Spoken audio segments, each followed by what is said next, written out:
નમસ્તે. જલસો પોડકાસ્ટના આજના એપિસોડમાં આપનું સ્વાગત છે. ગુજરાતી કવિતાને મળેલું એક અવિસ્મરણીય, અતિ આદરણીય નામ એટલે વિનોદ જોશી. તમે તેમના ઘણા બધા ગીતોથી કદાચ પરિચિત હશો. તમે તેમના ગીતો સાંભળ્યા હશે. કેવા અદ્ભુત ગીતો તેમણે આપણી ભાષાને આપ્યા છે. કેટલા યાદ કરું. થાંભલીનો ટેકો ને ઓસરીની કોર, કણબીની છોકરીએ પાળ્યો રે મોર, મોર ટવકા કરે. કે પછી સખી મારો સાયબો સૂતો, કે પછી કૂંચી આપો બાઈજી. આ બધા એ ગીતો છે જે ગુજરાતી સંગીતના શિરમોર અધ્યાયમાં સામેલ થાય છે. ભાષા, નારી જગતનું સંવેદન, સંબંધોની ઉર્મિઓ તેમણે પોતાની કવિતામાં, પોતાના ગીતોમાં કંઈક અદ્ભુત પ્રભાવક રીતે આલેખી છે. અને છતાં ભાષા તેમને ખૂબ પીડે છે. ભાષા સાથે તેમનો પનારો થોડો અવઢવભર્યો રહ્યો છે. ભાષા વિશે, પોતાના કાવ્યો વિશે, પોતાના ગીતો વિશે તેઓ શું માને છે? મહાભારતમાંથી કથાનકો લઈને તેમણે શિખંડી અને સૈરંધ્રી જેવા અદ્ભુત કાવ્યો આપ્યા છે. પ્રલંબ કાવ્યો છે. જરા જુદો દ્રષ્ટિકોણ આપ્યો છે. વિનોદભાઈને આ પોડકાસ્ટમાં તમે સાંભળશો ત્યારે તમને એક માસ્ટર ક્લાસ જેવી અનુભૂતિ થશે. જીવનની સૂક્ષ્મતાની, ભાષાના કર્મની તેઓ એટલી બધી ઝીણવટપૂર્વક વાતો કરે છે કે આપણને એમ થાય કે સાંભળ્યા જ કરીએ. આ પોડકાસ્ટ એ ભાષાનું આધ્યાત્મ છે. તમે છેક સુધી સાંભળશો ને તો તમને મારી આ વાત સમજાશે. ચાલો, મારી સાથે ખૂબ દિલથી, ખૂબ પ્રેમથી, ખૂબ આદર સાથે કાન પકડીને સ્વાગત કરો, આવકાર આપો મારા કેટલાક પ્રિય કવિઓમાંના આ એક કવિને, કવિ શ્રી વિનોદ જોશીને. આપ સૌનું પણ સ્વાગત છે. નમસ્તે.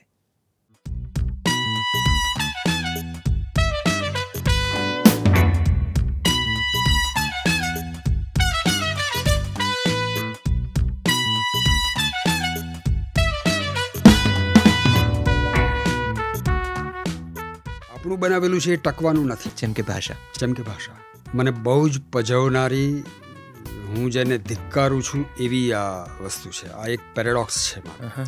નૈષદ મારી દુખતી રગ પર તે આંગળી મૂકી દીધી. એનું કામ છે કે પરંપરાની જે ભાષા સમૃદ્ધિ છે એને એ ટકાવે અને આગળની પેઢી સુધી લઈ જાય. ટપાલી છે કવિ. જી. ઓસ્ટ્રેલિયાવાળા તો બધા એવું કહે છે કે સૈરંધ્રીનો પાસપોર્ટ ઓસ્ટ્રેલિયાનો છે. અમૃતભાઈ ઘાયલ સાહેબનો તમારી પર એક વિશેષ અનુરાગ હતો. તમારી મિત્રતા કહેવાય એવું તમારું. મને એમણે એમના સંતાનની જેમ સાચવો છે. સખી મારો સાયબો સૂતો, ફળીએ ઢાળી ઢોલિયો હું તો, મેળીએ ફાનસ ઓલવી, ખાલી પડખે પડી જાઉં.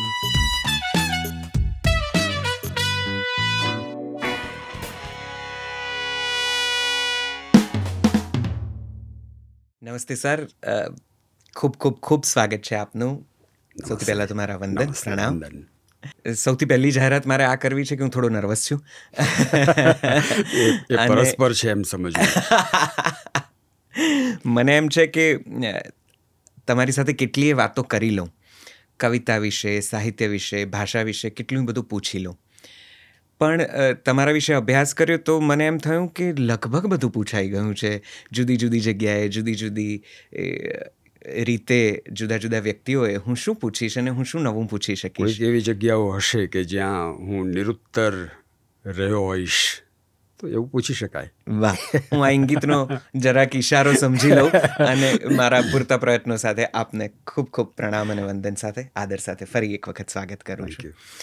કવિતા વિશ્વમાં, કવિતા સાહિત્યમાં વિનોદ જોશીનું આવવું એક જરા નવા દ્વાર ઉઘાડે છે આખી ક્ષિતિજ ઉપર.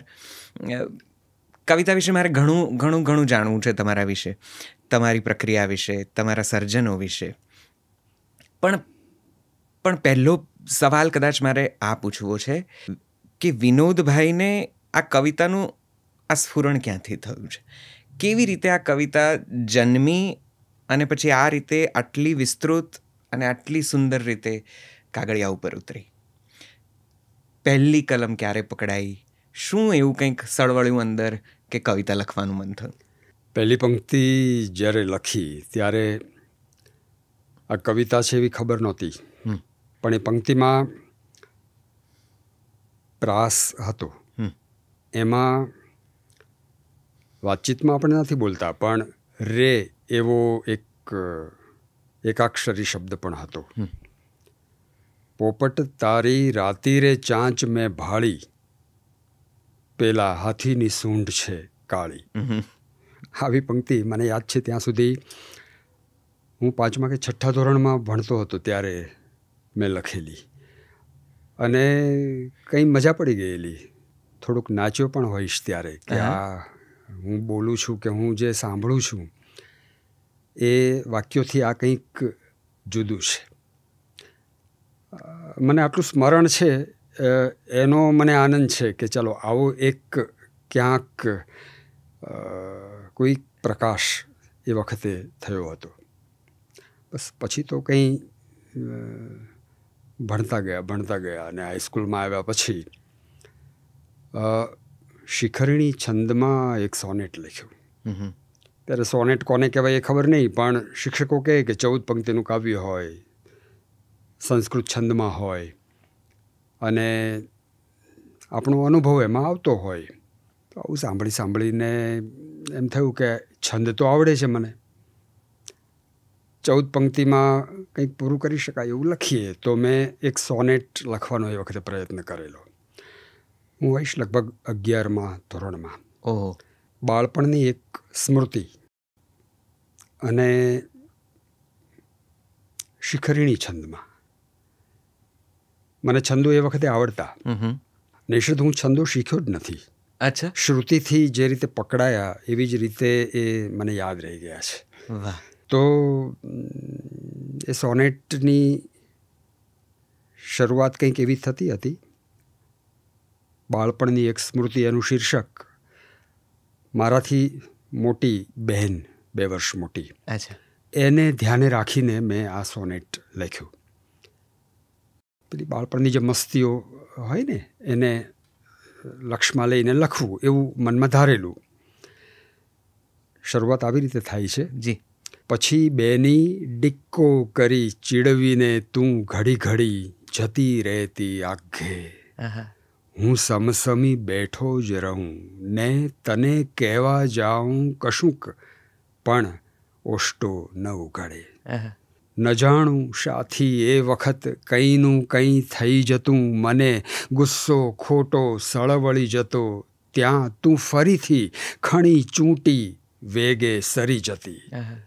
હું જોતો જ રહું એ નવું પહેરેલું તે ઘૂંટણ ઝૂલતું ફ્રોક, હમણાં પરાણે લીધેલા કટકટ થતા સેન્ડલ, અને થઈ ઉડું મૃદુ ફરકતા ઝુલ્ફ નમણા. ફરી પાછી ગાંડો કહી તું હસી દોડી જતી, મને ચડે ગુસ્સો ખાસ્સો. પછી હું ઉઠતો પાછળ પડું, તને ઝાલી પાડું. તું હસી પડી સામેથી જ મને, અરે ભૈલો મારો કઈ વળગી જાતી. પછી ત્યહીં ફરી શ્રી વાત્સલ્યે અધિક દ્રઢ ગાંઠો વળી જતી. મને આખું યાદ આવી ગયું, એ પણ કમાલ છે. પણ આ સોનેટ હું 11મા ધોરણમાં હતો ત્યારે મેં લખેલું. પછી મને થયું કે આ ક્યાંક છાપવા મોકલું. તો એ વખતે લાઇબ્રેરીમાં જે સામયિકો આવતા હોય, કુમાર, કવિતા, નવનીત અને સમર્પણ બંને એ વખતે જુદા હતા, આપણે ભેગા થયા. એક બીજ નામનું સામયિક આવતું હતું, રંગ તરંગ એવું એક સામયિક આવતું હતું. તો જેમાં કવિતા છપાતી હોય એમાંથી એક મેગેઝિન મેં ઉઠાવ્યું, તો કુમાર હતું ને એમાં કવિતા હતી. તો મને થયું કે આમાં મોકલું, તો મોકલ્યું. એટલે મને એમ કે આ બધા આપણી કવિતા છાપવા માટેના જ સામયિકો હોય એમ મોકલી દીધું. છપાઈ ગયું એમાં, અને મેં જોયું તો મને થયું કે હા છાપ્યું. કુમારમાં છપાયું? હા. તો મને કંઈ બહુ ખાસ આનંદ થયો હોય એવું ત્યારે નહોતું, પણ પછી બધા કહેવા માંડ્યા કે ઓહો કુમારમાં છપાયું સોનેટ.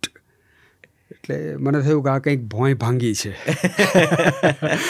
તો બસ એ જે ચમત્કાર થયો. કુમારના તંત્રી બચુભાઈ રાવત એ વખતે એમણે મને એક પોસ્ટકાર્ડ લખ્યું અને એમાં મને તાકીદ કરી. એ વખતે અછાંદસ કવિતાની બોલબાલા હતી. તો નૈષદ મને એમણે ખાસ એવી ભલામણ કરી અને ભલામણ કરતાંય આદેશ કર્યો એવું મને લાગ્યું.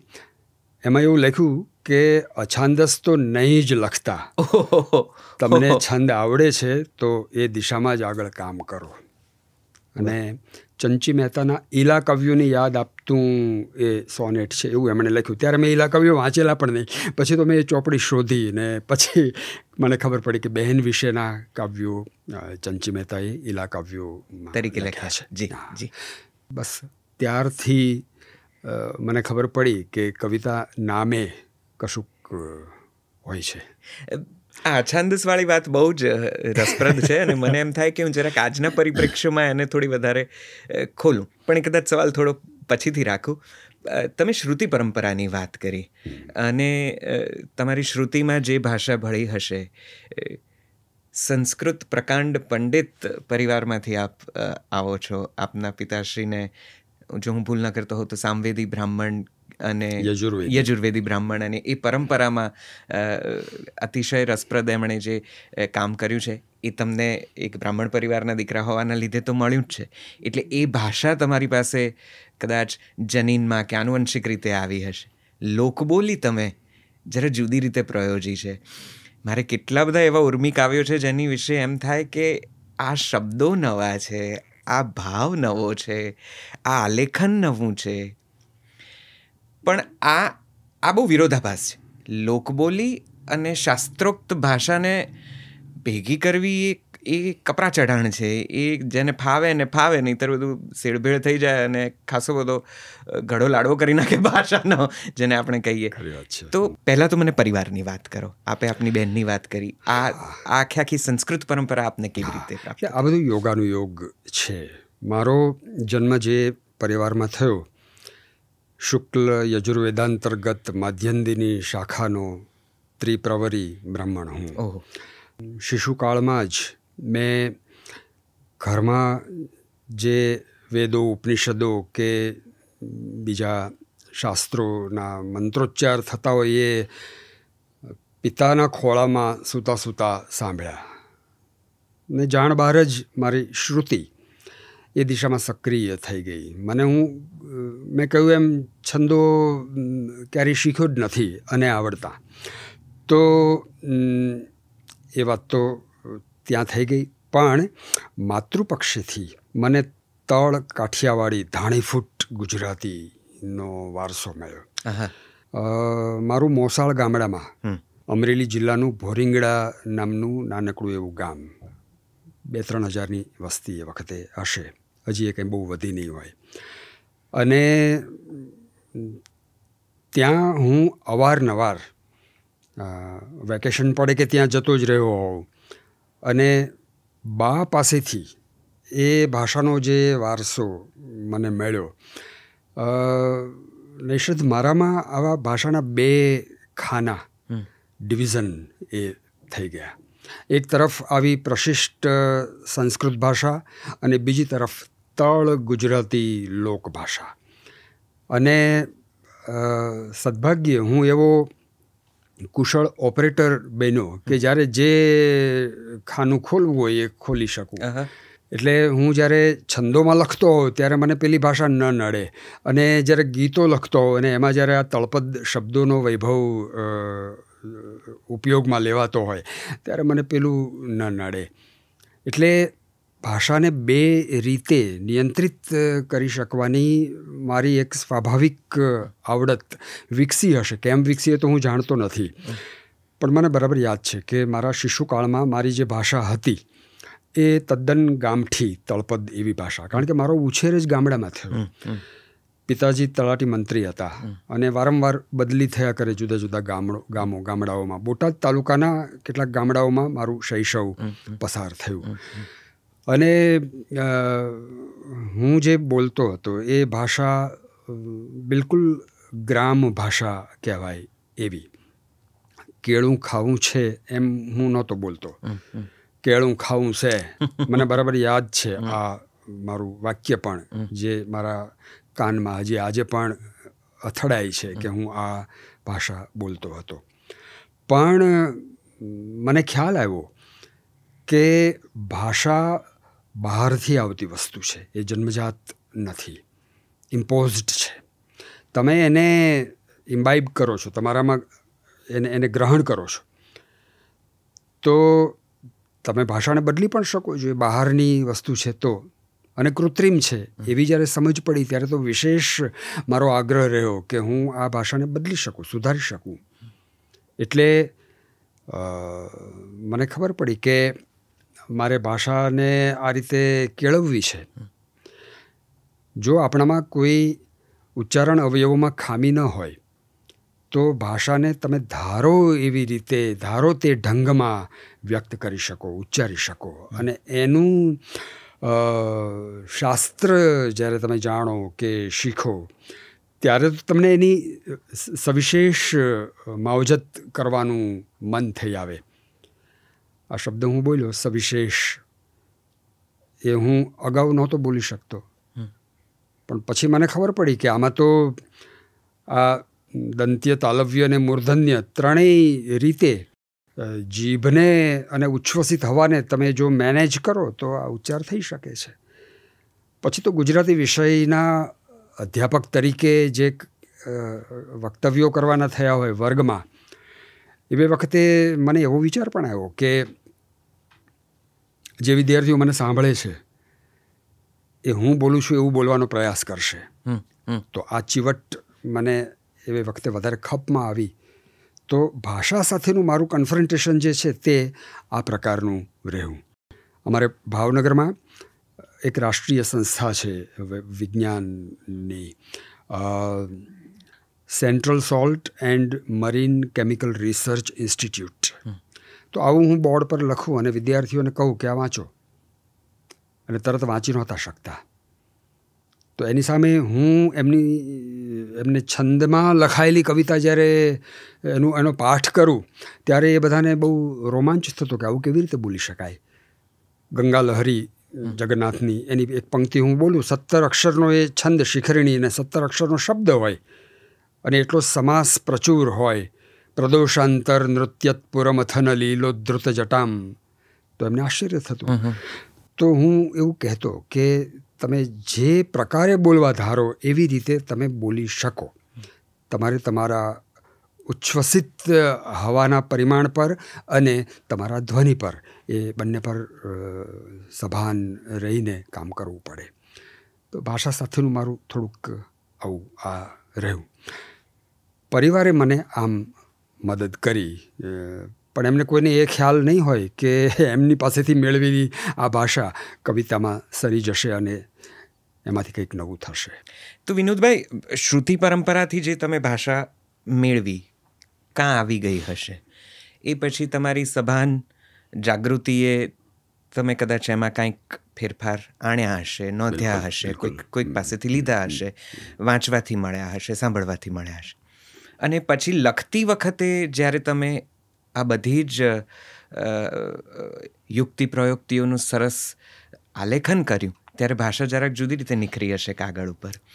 તો મને આ પ્રશ્ન કદાચ પૂછવો છે કે તમારા મતે ભાષા શું છે? એ એક ટૂલ છે જે અંદરની લાગણીઓને સારી રીતે આલેખવામાં, જાણે કે મશીનની જેમ યોગ્ય સંચો ફેરવો તો પેલી સેવ વ્યવસ્થિત બહાર પડે, એવું કંઈ છે? ભાષા એ ટૂલ છે જે આપણને ઉપયોગમાં આવે છે, લઈ શકાય? નૈષદ મારી દુખતી રગ પર તે આંગળી મૂકી દીધી. ભાષા બહુ મોટું નડતર છે મારા માટે. હું કવિ છું, ભાષામાં લખું છું, ભાષા સિવાય લખી નથી શકવાનો મને ખબર છે. પણ મને બહુ જ પજવનારી, હું જેને ધિક્કારું છું એવી આ વસ્તુ છે. આ એક પેરેડોક્સ છે મારા, અને મને બહુ જ પજવે છે. બે કારણ છે એના. એક તો ભાષા મને બહારથી મળી છે, એટલે કે તે આપી છે, બીજાએ આપી છે, ત્રીજાએ આપી છે, આખા પરિસરમાંથી, આખા વાત બધેથી મારી પાસે ભાષા આવી છે. હું જન્મ્યો નથી ભાષા લઈને. આ એક વાત. એનો અર્થ એ થયો કે એક પારકી વસ્તુ સાથે હું કામ પાડું છું. હું જન્મ્યો ત્યારે અવાજ લઈને જન્મ્યો છું. હું ગાયક હોત તો મને મારી વસ્તુ મળી હોત અને એમાં હું કામ કરતો હોત, અને તો એનો મને એક નૈસર્ગિક આનંદ હોત. આ તો ભાષા છે અને બંધાયેલી છે કક્કો બારાક્ષરીમાં. મારી કવિતાનો એક પણ અક્ષર એ બારાક્ષરી બહારનો છે નહીં. તો આ બંધનમાં હું કામ કરું છું, મને એમાં મુક્તિ નથી. અને એની પજવણી એટલી મોટી છે કે વારે વારે મને મારી અંદર જે એક નૈસર્ગિક ભાવ જગત છે, જેના ઉછાળા, જેના ઉધામા, જેની સાથેના મારા અનેક પ્રકારના વારાફેરા, એના કન્ફ્રન્ટેશન્સ, જે ભાષા મુક્ત છે, એને વ્યક્ત કરવા માટે મારે જેનો ખપ લેવો પડે છે ભાષા છે. તો એક એવું તકલાદી બહારથી મળેલું એવું માધ્યમ કે જેમાં મારે બંધાવા માટે જવાનું હોય, તો એ મને કેવી રીતે ગમે. એટલે હું જ્યારે જ્યારે કવિતા લખું ત્યારે મને હંમેશા એવું થયા કરે છે કે હું જેલમાં જાઉં છું, હું બંધાઈ જાઉં છું, મારા ઉપર કોઈક સકંજો છે, મને કોઈક ખેંચીને લઈ જાય છે, મારા ઉપર કોઈક દબાણ કરે છે, મને કોઈક રોકે છે અને કહે છે કે નહીં, અહીંથી આગળ નથી વધવા. તો આ મને બહુ જ પીડનારી એવી વસ્તુ છે. પણ મારી મજબૂરી છે કે હું બારાક્ષરીમાં જ લખી શકું છું, કારણ કે હું કવિતા લખું છું. હું પ્રારંભે ચિત્રો બનાવતો, રંગોમાં મને મજા પડતી, કારણ કે એ કુદરતી છે. મારે ગાયક બનવું હતું કે હું આલાપ કરી શકું અને એ ધ્વનિને મારી અંદર હું ઓગાળી શકું. આ બેમાંથી કંઈ ન થઈ શક્યું અને કવિતામાં ગયો. હવે એ ભાષાની બહાર તો મને રહેવા જ ન દે, અને હું એનાથી બહાર રહું તો હું મારા પૂરેપૂરા સંપૂર્ણ સ્વાંગમાં હોઉં. પણ જેવો ભાષામાં આવું કે તરત હું પકડાઈ જાઉં, મને સીમિત કરી દે, મને અર્થોમાં બાંધી દે, મને અર્થઘટનોમાં બાંધી દે, અને પછી એ અર્થઘટનો તો પાછા જાતભાતના હોય, અને એમાં મને કદી એવું ન લાગે કે આ હું જે ભાવ જગત અનુભવું છું એ વાત બહાર આવી. એટલે ભાષા હંમેશા મને સાંકડી લાગી છે, બહુ જ તકલાદી લાગી છે. અને હું માનું છું કે જે આપણું બનાવેલું છે, માનું છું શું આ વસ્તુ સિદ્ધ છે, આપણું બનાવેલું છે એ ટકવાનું નથી. જેમ કે ભાષા. તો મને ક્યારેક એવો વહેમ પણ જાય મારા ઉપર કે હું આ બધું કરી રહ્યો છું એ ભંગુર તો નથી ને. અને એવું પણ લાગવા માંડે છે કે આ ભંગુર છે. જે વાલ્મીકીએ મા નિષાદ પ્રતિષ્ઠાન ત્વમ અગમ શાશ્વતી સમા યત્ક્રૌચ મિથુનાદ એકમ અવધિ કામ મોહિતમ, આ લખ્યું હશે અને ભાષાને જે રીતે કવિતામાં પ્રયોજી દીધી હશે અનાયાસપણે, એ ભાષાને આપણે આજે ખપમાં નથી લેતા. આપણે ખપમાં લઈએ છીએ પેલો ક્રૌચ અને ક્રૌચીનો જે પ્રેમ હતો એ, કે વાલ્મીકીને જે વિષાદ થયો એ. તો ભાવ છે એ જીવશે, ભાષા નથી જીવતી. પણ હવે મજબૂર છું. અને આમ આપની સાથે વાત કરી અને ભાષાનો ઉલ્લેખ થાય ત્યારે કાન પકડવા પડે. એટલી બધી સુંદર ભાષા આપના કાવ્યોમાં, આપની કૃતિઓમાં દેખવા મળે છે. તો ભાષા સાથે પનારો કેવી રીતે પાડવો? તમે કેવી રીતે પાડ્યો? આ અંદરની મથામણ અને પુસ્તકોમાં જે છપાયું છે એમાં તો બહુ વિરોધાભાસ છે. એટલે જો કોઈ તમને આ સાંભળે નહીં તો એ તો તમારો ભાષા પ્રત્યેનો અનુરાગ કે પ્રેમ તો હશે જ, આઈ એમ શ્યોર, પણ તમને આટલી બધી પીડે છે ભાષા, એ એને ખબર જ ન પડે. તો કઈ રીતે આ પનારો પાડો છો? મને એ જરા સમજવું છે કે અંદરની આટલી બધી મૂંઝવણ, આટલી બધી અવઢાવ પછી પણ આટલી બધી સુંદર કૃતિઓ, આટલી બધી અનોખી અભિવ્યક્તિ કેવી રીતે મેળવાય? હું તને એક પેન આપું, ભેટ આપું. તને ખબર છે કે આ વિનોદ જોશીએ આપેલી ભેટ છે. તને મારા માટે કોઈ ભાવ છે એની અંદર ભળે છે, તો પેન મૂલ્યવાન બની જાય છે. એ પેન ખોવાઈ જાય, એવી પેન બજારમાંથી બીજી તું ખરીદી લે તો એ બીજી પેન સાથે પહેલી પેન હતી એના જેવો સંબંધ બંધાતો નથી. બરાબર છે. ભાષાનું એવું છે. હું ભાષાને વાપરી લઉં છું, પ્રયોજી લઉં છું, એમ જરા વધારે સારો શબ્દ વાપરીને કહું તો એની સાથે પેલો મારી અંદર રહેલો જે ભાવ છે ને એ જોડાય છે, પછી એ નીકળી જાય છે, પછી એ જતો રહે છે, શબ્દ જતો રહે છે, પણ પેલી ખોવાઈ ગયેલી પેન એવું જે મનમાં ટકી જાય છે એ મારો શબ્દ ટકાવી જાય તો એ મૂલ્યવાન થયો. મારી આટલી સમજ છે. એટલે ભાષાને જ્યારે હું પ્રયોજું ત્યારે ભાષા માત્ર એક સાધન છે, માત્ર એક માધ્યમ છે, માત્ર એક વસ્તુ છે. એને હું એવા એક ઓજાર તરીકે ઉપયોગમાં લઉં કે જે મારી અંદર રહેલો જે ભાવ છે એને પકડે બરાબર. પણ હું એ વખતે એક એવી ચીવટ રાખું છું, મહત્ત્વની વાત આ છે, હું એવી ચીવટ રાખું કે જે પેલો શબ્દ છે એ પોતે ભાવ બનવા લાગે. શબ્દનું સ્વરૂપ માધ્યમનું ન રહે, સામગ્રીનું બની જાય. એટલે જેમ ભાવ એક સામગ્રી છે એવી રીતે ભાષા પણ સામગ્રી બની જાય. તો તમે ભાષાને યાદ રાખશો જ નહીં, પેલો જે ભાવ છે એને જ યાદ રાખશો. પણ ભાવનું સ્થૂળ ટ્રાન્સલેશન તો ભાષા છે. ભાવનું ટ્રાન્સલેશન થઈ જ ન શકે. ભાવ અનટ્રાન્સલેટેબલ છે, એ અનુભવની જ વસ્તુ છે. તમે એમ કહો કે મને પ્રેમ છે તો એ તો શબ્દો થયા. તમારો જે અનુભવ છે એ તમે કોઈ અન્યને આ પ્રેમનો અનુભવ થયો હોય એના આધારે સમાંતરે લાવીને મૂકો એટલી જ વાત છે આમાં. એટલે થયું એવું કે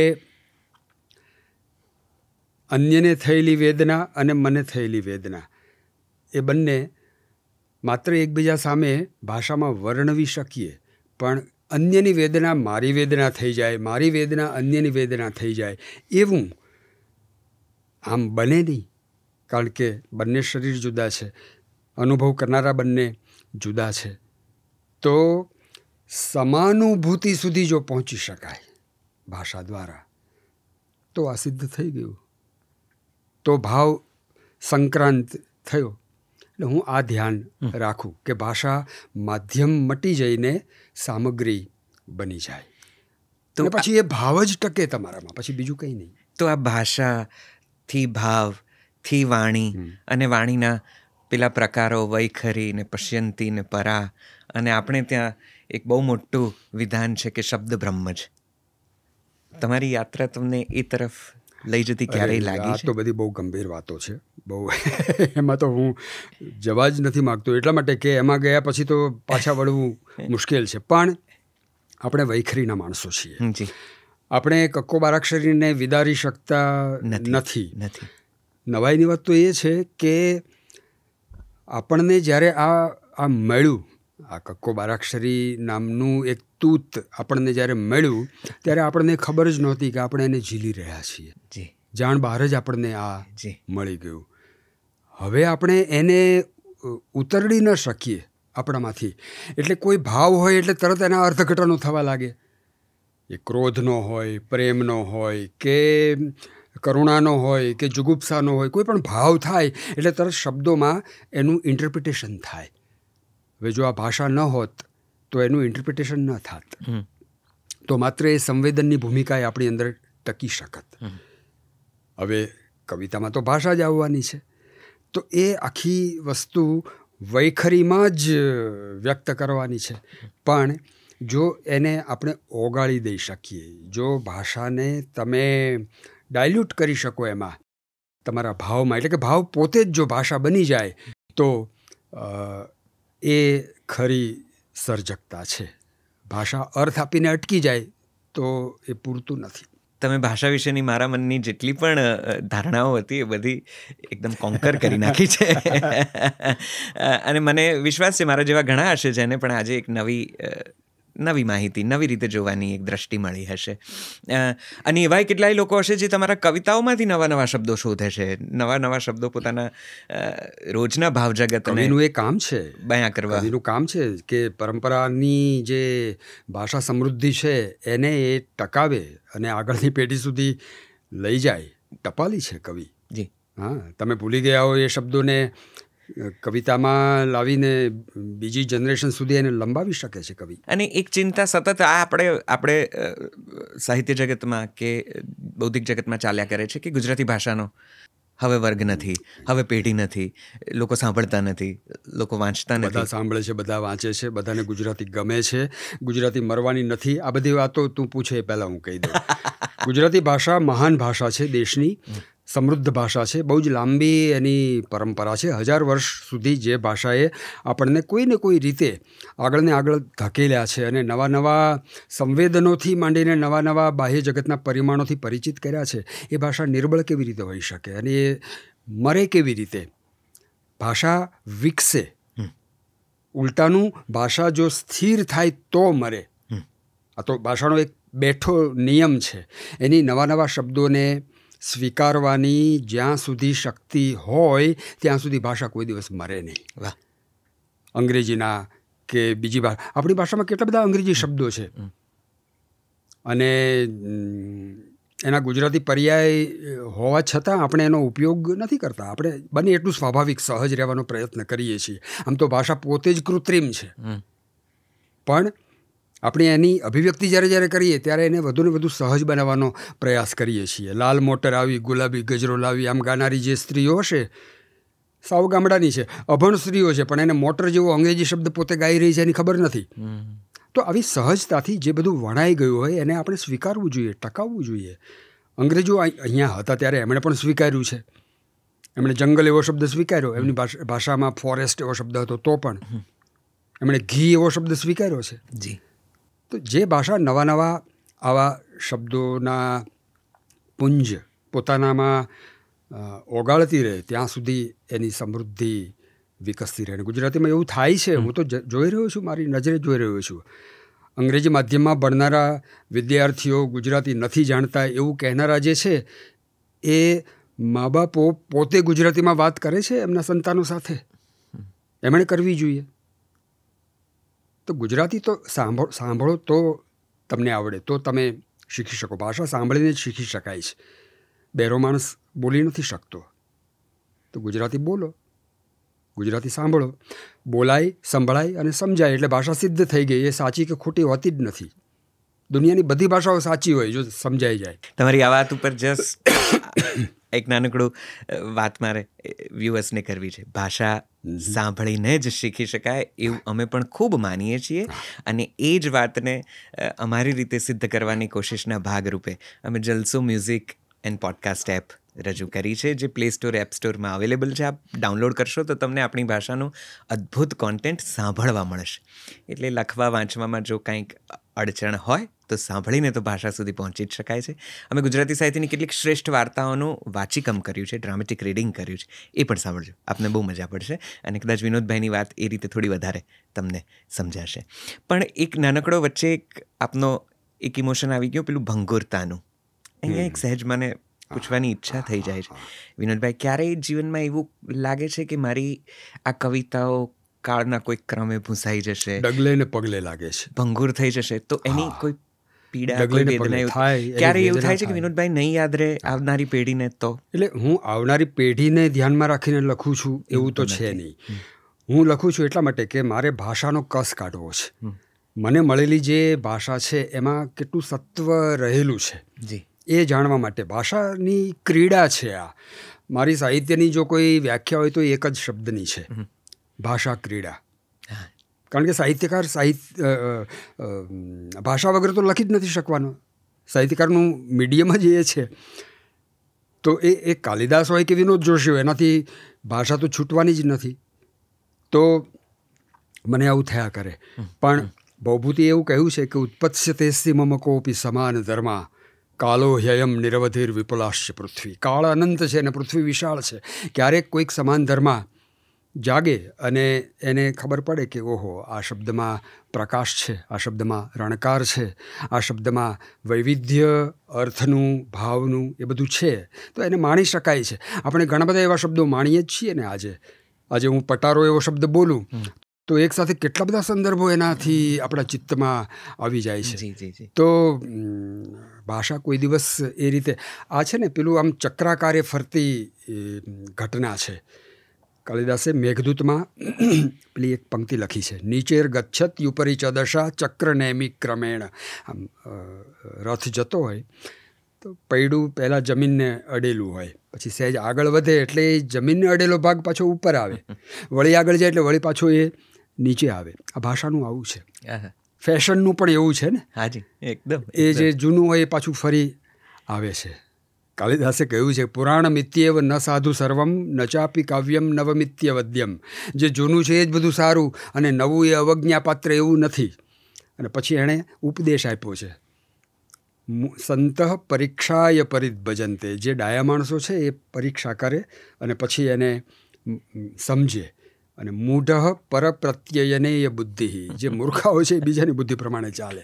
એટલે આ ભાષા છે એ તમને નવી નવી અનેક રીતે તમારા પોતાના ધોરણે પમાતી હોય છે. અને એને ઉકેલવાની જે મજા છે એ જેમ સર્જનની છે એવી જ રીતે એ પણ છે. આનંદ છે એનો. વિનોદભાઈ, અહીંયા બીજા સાહિત્યકારોથી ઘણા જુદા પડે છે આ વાતમાં. જે લોકો ભાષાની ચિંતા કરે છે અને ભાષાને જુદી રીતે જોવાની કોશિશ કરે છે, એનાથી તમારી સાથે વાત કરીએ ત્યારે એક જુદો જ પરિપ્રેક્ષ્ય મળે છે. પોતપોતાનો દૃષ્ટિકોણ હોય, પોતાના કન્વિક્શન્સ હોય, અને એ પ્રમાણે બધા સાચા જ છે. પણ મને હું મારી સાથે સાચો થઈને વાત કરું તો આમાં કંઈક મારે કહેવાનું છે એ આવી શકે. એટલે હું આ કહું છું. બિલકુલ બિલકુલ. આ સચ્ચાઈ તમારા કાવ્ય તત્વમાં જ્યારે ઝલકી અને એટલી બધી પ્રસ્તુત, એટલી બધી મુખર થઈ કે સાવ જુદી અભિવ્યક્તિના કવિ આપ ગણાયા. અને એ હું જો ભૂલ ન કરતો હોઉં તો પરંતુ નામનો આપનો જે કાવ્ય સંગ્રહ આવ્યો, અને રઘુવીરભાઈ લખે છે એક જગ્યાએ કે વિનોદભાઈનો પહેલો કાવ્ય સંગ્રહ આવ્યો તો પરંતુ અવ્યયમાં શીર્ષક કોણ રાખે. અને એ વખતે જો કે આવો ચાલ હતો અને લગભગ બધા એવું કરતા હતા, એટલે કદાચ વિનોદને મન થયું હશે. ના, એ સાભિપ્રાય છે. મારી સ્પષ્ટ સમજ હતી એ વખતે કે અવ્યયને તમે બદલી નથી શકતા, પરંતુ શબ્દ છે એનું તમે પરંતી પરંતો એવું કરી ન શકો.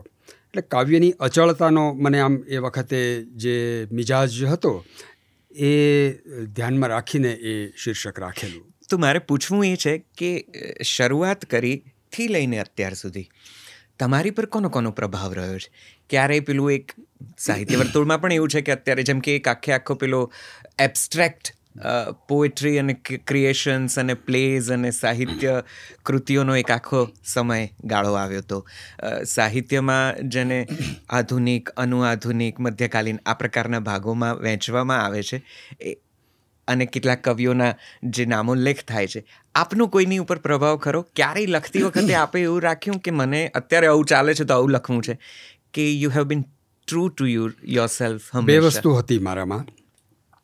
એક તો એ કે તમે પ્રભાવ વગર લખી જ ન શકો, કારણ કે તમે જેમાં લખો છો એ ભાષા તમારાથી શરૂ નથી થઈ, એ આગળથી આવી છે. અનેક સર્જકોએ એને અનેક રીતે પ્રયોજી છે અને એનાથી સંસ્કારાયેલું સાહિત્ય તમારી નજર સામે આવેલું છે. એટલે એના પ્રભાવથી તો કદીએ કોઈ પણ સર્જક, વિનોદ જોશી શું, કોઈ પણ સર્જક એ મુક્ત રહી ન શકે. આ પહેલી સમજ. બીજું એ કે જે થઈ ગયું છે એ મારે નથી કરવું. આવો અંદર એક અભિનિવેશ. હું બહુ બધા સર્જકો સાથે મૈત્રીપૂર્ણ સંબંધે રહ્યો છું અને એવા ધુઆધાર સમકાલીનો, મારાથી વયમાં મોટા પણ મારું બહુ એમની સાથેનું સાન્નિધ્ય રહ્યું. રમેશ પારેખ અને અનિલ જોશી બંને તો ખરા જ, એ ઉપરાંત પણ બીજા ઘણા બધા. જ્યાં સુધી એમની પાસેથી હું એવું ન સાંભળું કે આ જુદું થયું, ત્યાં સુધી મને એમ થાય કે હજી હું એમના જેવું જ કરું છું, તો એવું હું ટકવા ન દઉં. મારી અત્યાર સુધીની, એટલે કે હું 50 વર્ષથી લખું છું, પણ અત્યાર સુધીની મારી કુલ બધી મળીને 250 આસપાસ રચનાઓ હશે, કાવ્યો. એથી વધારે નહીં. હું બહુ ક્રૂર છું મારી જાત પ્રત્યે લખવાની બાબતે. તો જુદું પડવું, આ એક અભિનિવેશ મારામાં હતો. હું સારું લખી શકું, હું ગીત લખવું મારા ડાબા હાથનો ખેલ છે. દિવસમાં 10 ગીતો ઉતારી શકું. પણ મને ખબર છે કે હું વિનોદ જોશી જેવા જ ગીત લખું તો હું વિનોદ જોશી સિવાય કંઈ નહીં થઈ શકું. હું મારું અનુકરણ પણ ન કરું એવા તબક્કે જઈને પણ હું વિચારું. એટલે મેં પરંતુમાં જે રચનાઓ કરી એ ત્યાં પૂરી થઈ ગઈ. એ પછી મેં શિખંડી કાવ્ય લખ્યું, વૃત્તબદ્ધ કાવ્ય 3 સર્ગમાં. એ વખતે ચીનુભાઈનું બાહુક પ્રગટ થયેલું અને ચીનુભાઈએ જ મને એની પ્રત આપેલી, મને કે આ વાંચ. એ વાંચીને મને થયું કે આવું તો મારે પણ લખવું છે. અને 85 આસપાસ, 1985 આસપાસ, એટલે હું જ્યારે 26 વર્ષનો હોઈશ ત્યારે મેં શિખંડી લખ્યું. 17 જેટલા છંદો છે એમાં. એટલે આ બધા પ્રચલિત તો ખરા જ, શિખરિણી, મંદાક્રાંતા, પૃથ્વી, શાર્દુલ વિક્રીડિત, સ્રગ્ધરા, શાલિની, માલિની, દ્રુત વિલંબિત, ગુલબંકી, આવા બધા છંદોમાં. અને ત્રિસર્ગી એ કાવ્ય મેં લખ્યું. વડોદરા જવાનું થયું એ સમયગાળામાં તો સુરેશ જોશીને મળ્યો હું ને મને કે શું કરો છો હમણાં? મેં કહ્યું કે આ કાવ્ય લખ્યું છે. મેં બતાવ્યું. મને કે મને આપતો જા. મેં કીધું શું કરશો? તો કે હું એતદમાં છાપીશ. તો એતદનો વિશેષાંક એમણે આખું કાવ્ય છાપીને કર્યો. એટલે મને થયું કે સુરેશ જોશી જો આ છાપે છે તો આ કાવ્યમાં વજૂદ છે. ઉમાશંકર જોશીને મેં મોકલ્યું. ઉમાશંકર જોશીએ પણ એટલી જ પ્રસન્નતા વ્યક્ત કરી અને થોડો પરામર્શ પણ કર્યો. મેં એને અછાંદસની પેટર્નમાં લખ્યું હતું, કારણ કે આપણને આમ વિઝ્યુઅલી એ જોવાનું વધારે ગમે એવી એ વખતે એક પરંપરા હતી. પણ ઉમાશંકર જોશીના કહેવાથી મેં એને છંદની પેટર્નમાં પાછું ફરી વખત એ કરી આપ્યું. તો એ બંનેનો આવી રીતે પરામર્શ મળ્યો. ચંદ્રકાંત શેઠે એને વિશે બહુ સરસ વ્યક્તિગત રીતે મળીને પ્રશંસા કરી. તો મને થયું કે આ કાવ્ય એ રીતે કંઈક વજૂદવાળું બન્યું છે. ભીષ્મને એક વ્યક્તિ તરીકે મેં એમને જોયા. ભીષ્મની એક આપણા ચિત્ત પર એવી છાપ છે, પિતામહની ને એક કુલશ્રેષ્ઠની ને એવી બધી. તો એ આખા ઓરામાંથી એને બહાર કાઢીને એને મેં એક વ્યક્તિ તરીકે અને એક પ્રેમી તરીકે, આ આખી વસ્તુ બહુ નવી હતી કે શિખંડી જે વેર લેવા માટે મથે અને ભીષ્મને પરાસ્ત કરવાનો એનો આખો જીવન પુરુષાર્થ હોય, એની સામે ભીષ્મ જ્યારે એટલી વાત કરે કે જ્યારે મેં અપહરણ કરતી વખતે તને રથ પર ખેંચી હતી અને તારો જે એ સ્પર્શ હતો એ એક ક્ષણ મેં તને ચાહી હતી. આટલી વાતથી શિખંડીનું જે વેર છે એ પેલા પ્રેમમાં બદલાઈ જાય છે. એટલે પ્રેમ છે એ આ વેર ઉપર કેવી રીતે એનાથી એ સર્વોપરી બની જાય છે એ આખી વાત એની અંદર એ રીતે મેં મૂકી. તો હું અત્યારે વિચારું છું ત્યારે મને એવું લાગે છે કે એ વખતે મારા મનમાં આવા બધા સંકેતો જે રીતે મને લખવા માટે પ્રેરતા હશે એ કેવા હશે એમ. તો શિખંડી થયું તો ઇટ વોઝ અ શિફ્ટિંગ. એ પછી તુંડિલ તુંડિકા નામની એક પદ્યવાર્તા મેં લખી જે ભોળાભાઈ પટેલે પરબમાં આખી છાપી અને આખી દોહામાં. અને એવું નેરેટિવ એમાં હતું. હજી એની ખરી પરીક્ષા થવી તો બાકી છે, પણ ચંદ્રકાંત ટોપીવાળાએ એને આધુનિક કૃતિ તરીકે એમના પુસ્તકમાં ઓળખાવી છે. એ રચના આખી કરી. તો મને થયું કે આપણી પરંપરામાં એવું સત્વ રહેલું છે કે જેને તમે નવેસરથી પ્રયોજી શકો, પળોટી શકો અને આજના સમય સાથે તમે એને જોડી શકો.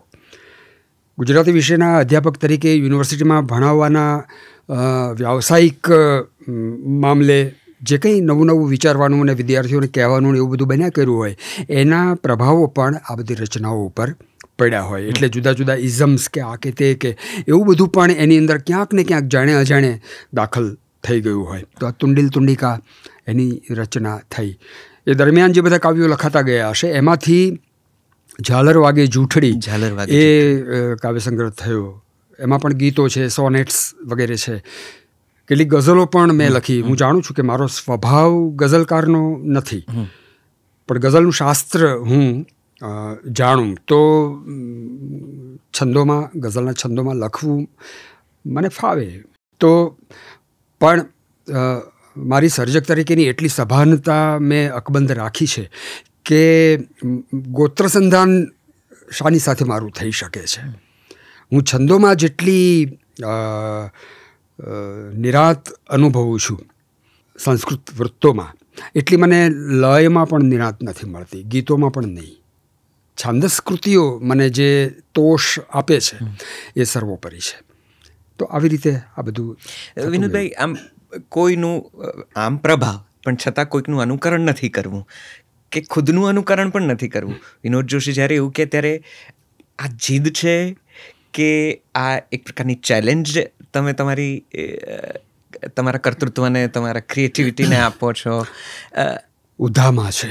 એનું પરિણામ શું આવે હું જાણતો નથી, પણ એક એવો અજંપો કે જે તમને ભાષા સાથે કામ પાડતી વખતે હંમેશા પીડતો રહે અને એના પરિણામથી તમે ઘડીક આમ ચકિત થઈ જાઓ અને બીજી જ પળે એમ થાય કે ઓહો, આમાં તો કંઈ નથી, નિર્વેદ આવી જાય. તો આ ઉધામાં સિવાય બીજું કંઈ નથી. એનું એક પરિણામ મળે અને એ વખતે એમ થાય કે ચાલો આટલું કરી શકે આપણે. જ્યાં એ સંતોષ શરૂ થાય કે તરત જ એની સામે એક બીજી વેકેન્સી ઊભી થઈ જાય કે ઓહો, આ જગ્યાએ તો હજી જવું બાકી છે અને આપણે તો હજી અહીંયા જ ઊભા છીએ. આવું બધું થયા કરે.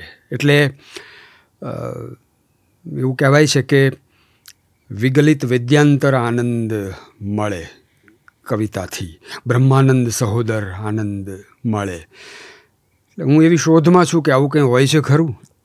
હજી સુધી તો મને એની પ્રતીતિ નથી થઈ. તમે એક જગ્યાએ લખ્યું છે કે કવિતા લખ્યા પછી હું બહુ હળવો થઈ જાઉં છું, પણ એ પ્રક્રિયા દરમિયાન હું બહુ પીડાઉં છું, તમને ખાસી અવઢવ રહે છે. પણ જ્યારે તમે એ કવિતાને આલેખી લો ત્યારે કદાચ એક સંતોષનો, એક હળવાશનો. એ હળવાશ ટકતી નથી, એ ટકાઉ હળવાશ નથી હોતી. કવિતા અને કવિ માટે એવું કહેવાય છે કે દર્દ, પીડા, વેદના એમને ઘણી ખપમાં લાગે છે, ઘણી મદદે આવે છે. એવું કંઈ ખરું? એટલે એ જ તો આપણી મૂળભૂતતા છે. આપણે એને દર્દ સમજતા નથી, એટલું જ. હકીકતે તો તમે આનંદને પણ જો એવી રીતે ઘટાવો કે આ ટકવાનો નથી, તો એનું સ્વરૂપ એ દર્દનું જ છે. તો દર્દ એ સ્થાયી ભાવ છે. એટલે દર્દનો તમે શાબ્દિક અર્થ જો કરો અને એને માટે એક નેગેશન ઊભું કરી દો તો વાત એમ જ બનવાની છે. પણ એ ભાવનું એક એવું ઉત્કૃષ્ટ સ્વરૂપ છે કે જે તમને તમારા અસ્તિત્વની પ્રતીતિ કરાવે છે. એ છે માટે તમે છો એવી તમને ખબર પડે છે. તમને કાંટો વાગે અને પીડા થાય અને અમુક દિવસે એ પીડા મટી જાય ત્યારે સ્મૃતિમાં એ કાંટો વાગ્યો એટલું રહે છે, પણ પેલી પીડા નથી રહેતી. તો આ સ્મૃતિલોક જે છે ને એ તમને જીવાડ્યા કરે છે, પણ પેલી પીડાનો અનુભવ ન થયો હોત તો એનો મહિમા છે. એ હું કરું છું. વિનોદભાઈ, જીવનની કોઈ એવી ક્ષણ ખરી જ્યારે ખૂબ વેદનામય મહેસૂસ કર્યું હોય, બહુ ડલ ફીલ કર્યું હોય, કોઈક ક્યાંક બહુ જ અંદર ખાને પીડા ભોગવી હોય, એવી કોઈ ક્ષણ અને એ પછી આવેલી કોઈ કવિતા? હું થોડુંક તાત્વિક રીતે આ તારી વાતનો જવાબ આપવા ઈચ્છીશ. ખરેખર આપણે છે ને આ જગત પર, હું જે કહું છું એ વાત સાંભળીને તને કદાચ આંચકો લાગશે, જીવવા માટે આવ્યા જ નથી, મરવા માટે જ આવ્યા છીએ. બાળકનો જન્મ થાય, નાભિનાળ કપાય એ જ ક્ષણે એનું મૃત્યુ થાય છે, કારણ કે શ્વાસ બંધ થયો. મા દ્વારા લેવાતો જે શ્વાસ હતો એ બંધ થયો. પણ પેલી જીજીવિષા, નૈસર્ગિક એવી જીજીવિષા, એ એવી તો પીડા એને આપે છે કે એનાથી રડી પડાય છે ને પેલો શ્વાસ લઈ લેવાય છે. બાળક રડે નહીં તો જીવી ન શકે, આપણે જાણીએ છીએ. તો હું એવું વિચારું કે જે 2-5 સેકન્ડનું બાળક હોય, મૃત્યુને જીતી શકે, એનો સામનો કરી શકે, અને જીવે તો એણે પોતાની રીતે પોતાના બળે મેળવેલી જિંદગી છે. બાકી તો વેદનામાંથી જે બહાર નીકળ્યો છે ને, તો કોઈ પણ માણસનો જે સ્થાયી અથવા મૂળ અથવા તો જે પહેલો તબક્કો છે આ જગત પર આવવાનો, એ તો આ જ છે, પીડાનો છે. તો તમે એને વર્જ્ય કેવી રીતે ગણી શકો? એટલે સરવાળે તો આ બધું જે છે એ ઇમ્પોર્ટેડ જ છે, આ બધું આયાતી છે. આપણે એને પીડા ગણીએ છીએ, પણ એણે આપણને જો આ આખું અસ્તિત્વ આપ્યું છે તો એ આપણને જો ધન્ય લાગતું હોય તો એ પીડા પણ ધન્ય છે. તો એનું અર્થઘટન આવી રીતે કરી શકાય. બાકી તો આપણે જેને આનંદ કહીએ છીએ એ પણ આપણે બાંધેલી મૂકેલી સમજેલી એક સંજ્ઞા છે. સુખ કે દુઃખ જેવું આમ કશું હોતું નથી, બંને પરિસ્થિતિઓ જ છે. મારું સુખ તમારા માટે દુઃખ હોઈ શકે, તમારું દુઃખ મારા માટે સુખ હોઈ શકે. તો આનો અર્થ એ થયો કે બંને પરિસ્થિતિ જ છે. સ્થૂળ ભાવમાં કોઈ ડલ મોમેન્ટ લાઈફની ખરી થાય? એ તો બધું બહુ સ્વાભાવિક છે. એ તો મને તો એકવાર હું રસ્તા પર જતો હતો અને વાહનના પૈડા નીચે ખિસકોલી આવી ગઈ અને મને એકદમ કંઈક થઈ ગયું કે અરે તો તે દિવસે મેં ઉપવાસ કર્યો કે તો હવે આવું શું કામ મને થાય કે એટલે કોઈક આવી કોઈક ઘટના અચાનક બની જાય ને પછી એનો તરત આમ આપણી અંદર કોઈક જુદી જ રીતે આવિર્ભાવ થાય. હમણાં 2 દિવસ પહેલાં જ ટ્રાફિક સિગ્નલ પાસે કાર ઊભી રાખીને કોઈ ભિખારણ બેન એના બાળક તેડેલું હતું ને મેં કંઈક પૈસા આપ્યા તો પેલું બાળક હતું એણે હાથ લાંબો કર્યો, જેને કંઈ જ ખબર નથી પડતી, જેની પાસે હજી ભાષા જ નથી, એને આમ હાથ લાંબો કરવાની શીખ મળી ગઈ છે અને એ હાથ લાંબો કરે છે. તો મારી આંખમાં આંસુ છલકાઈ ગયા. મને થયું કે આ કેવું આ જીવન છે કે જે તમને બધું શીખવા જ કરે છે અને એ શીખીને જ જીવવાનું છે. તો તમારી અંદર તો તમે છો જ નહીં. તમને શીખવેલી ભાષા તમે બોલો, તમને શીખવેલો વ્યવહાર તમે કરો.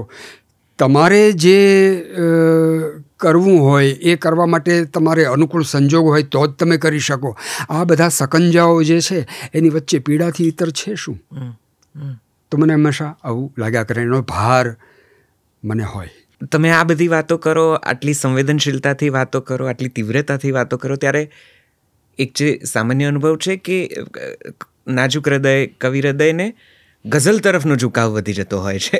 આપણે ત્યાં ગઝલોનું એક જુદું પોત છે, એક જુદી પરંપરા છે અને અદ્ભુત નામો છે. એક આખો ગુજરાતી ભાષાનો સાહિત્યનો એક કાળ સમય રહ્યો છે જ્યારે ગઝલ સાહિત્યકારોએ ખૂબ મોટો પ્રભાવ ઊભો કર્યો છે. લોકપ્રિયતા પણ મરીઝ હોય, બરકત વિરાણી બેફામ હોય, અમૃત ઘાયલ હોય. અમૃતભાઈ ઘાયલ સાહેબનો તમારી પર એક વિશેષ અનુરાગ હતો, તમારી મિત્રતા કહેવાય એવું તમારું. મને એમણે એમના સંતાનની જેમ સાચવો છે. અને છતાં તમે ગઝલો ઓછી લખી. હા, એટલે મને ખબર પડી કે મારા સ્વભાવમાં ગઝલ નથી. તમે 5 વસ્તુઓ પડી હોય એમાંથી કોઈ એક જ લ્યો તો તમારા સ્વભાવને અનુકૂળ હોય એ તમે લેવાના. જી, આ એવું છે. એટલે મને ખબર છે કે આનું નામ આ છે, આ વસ્તુનું. જી, પણ એકાદને જો પરહરવાનું બનતું હોય તો આવી રીતે કરી શકાય, એકાદને સ્વીકારવાનું બને. અને હું તમારા અભ્યાસમાંથી, એટલે તમે કરેલી કૃતિઓના અભ્યાસમાંથી ઉતરવાની કોશિશ કરું છું ને ખુલ્લી પાંખે પિંજરમાં મને આ ગઝલ એટલી બધી ગમી કહીને પછી એ જે છેલ્લા પાને તમે મૂકી છે કે કહીને પછી છેવટે શું કહેવાનું, વેણ જે તરફ વળે એ તરફ વહેવાનું.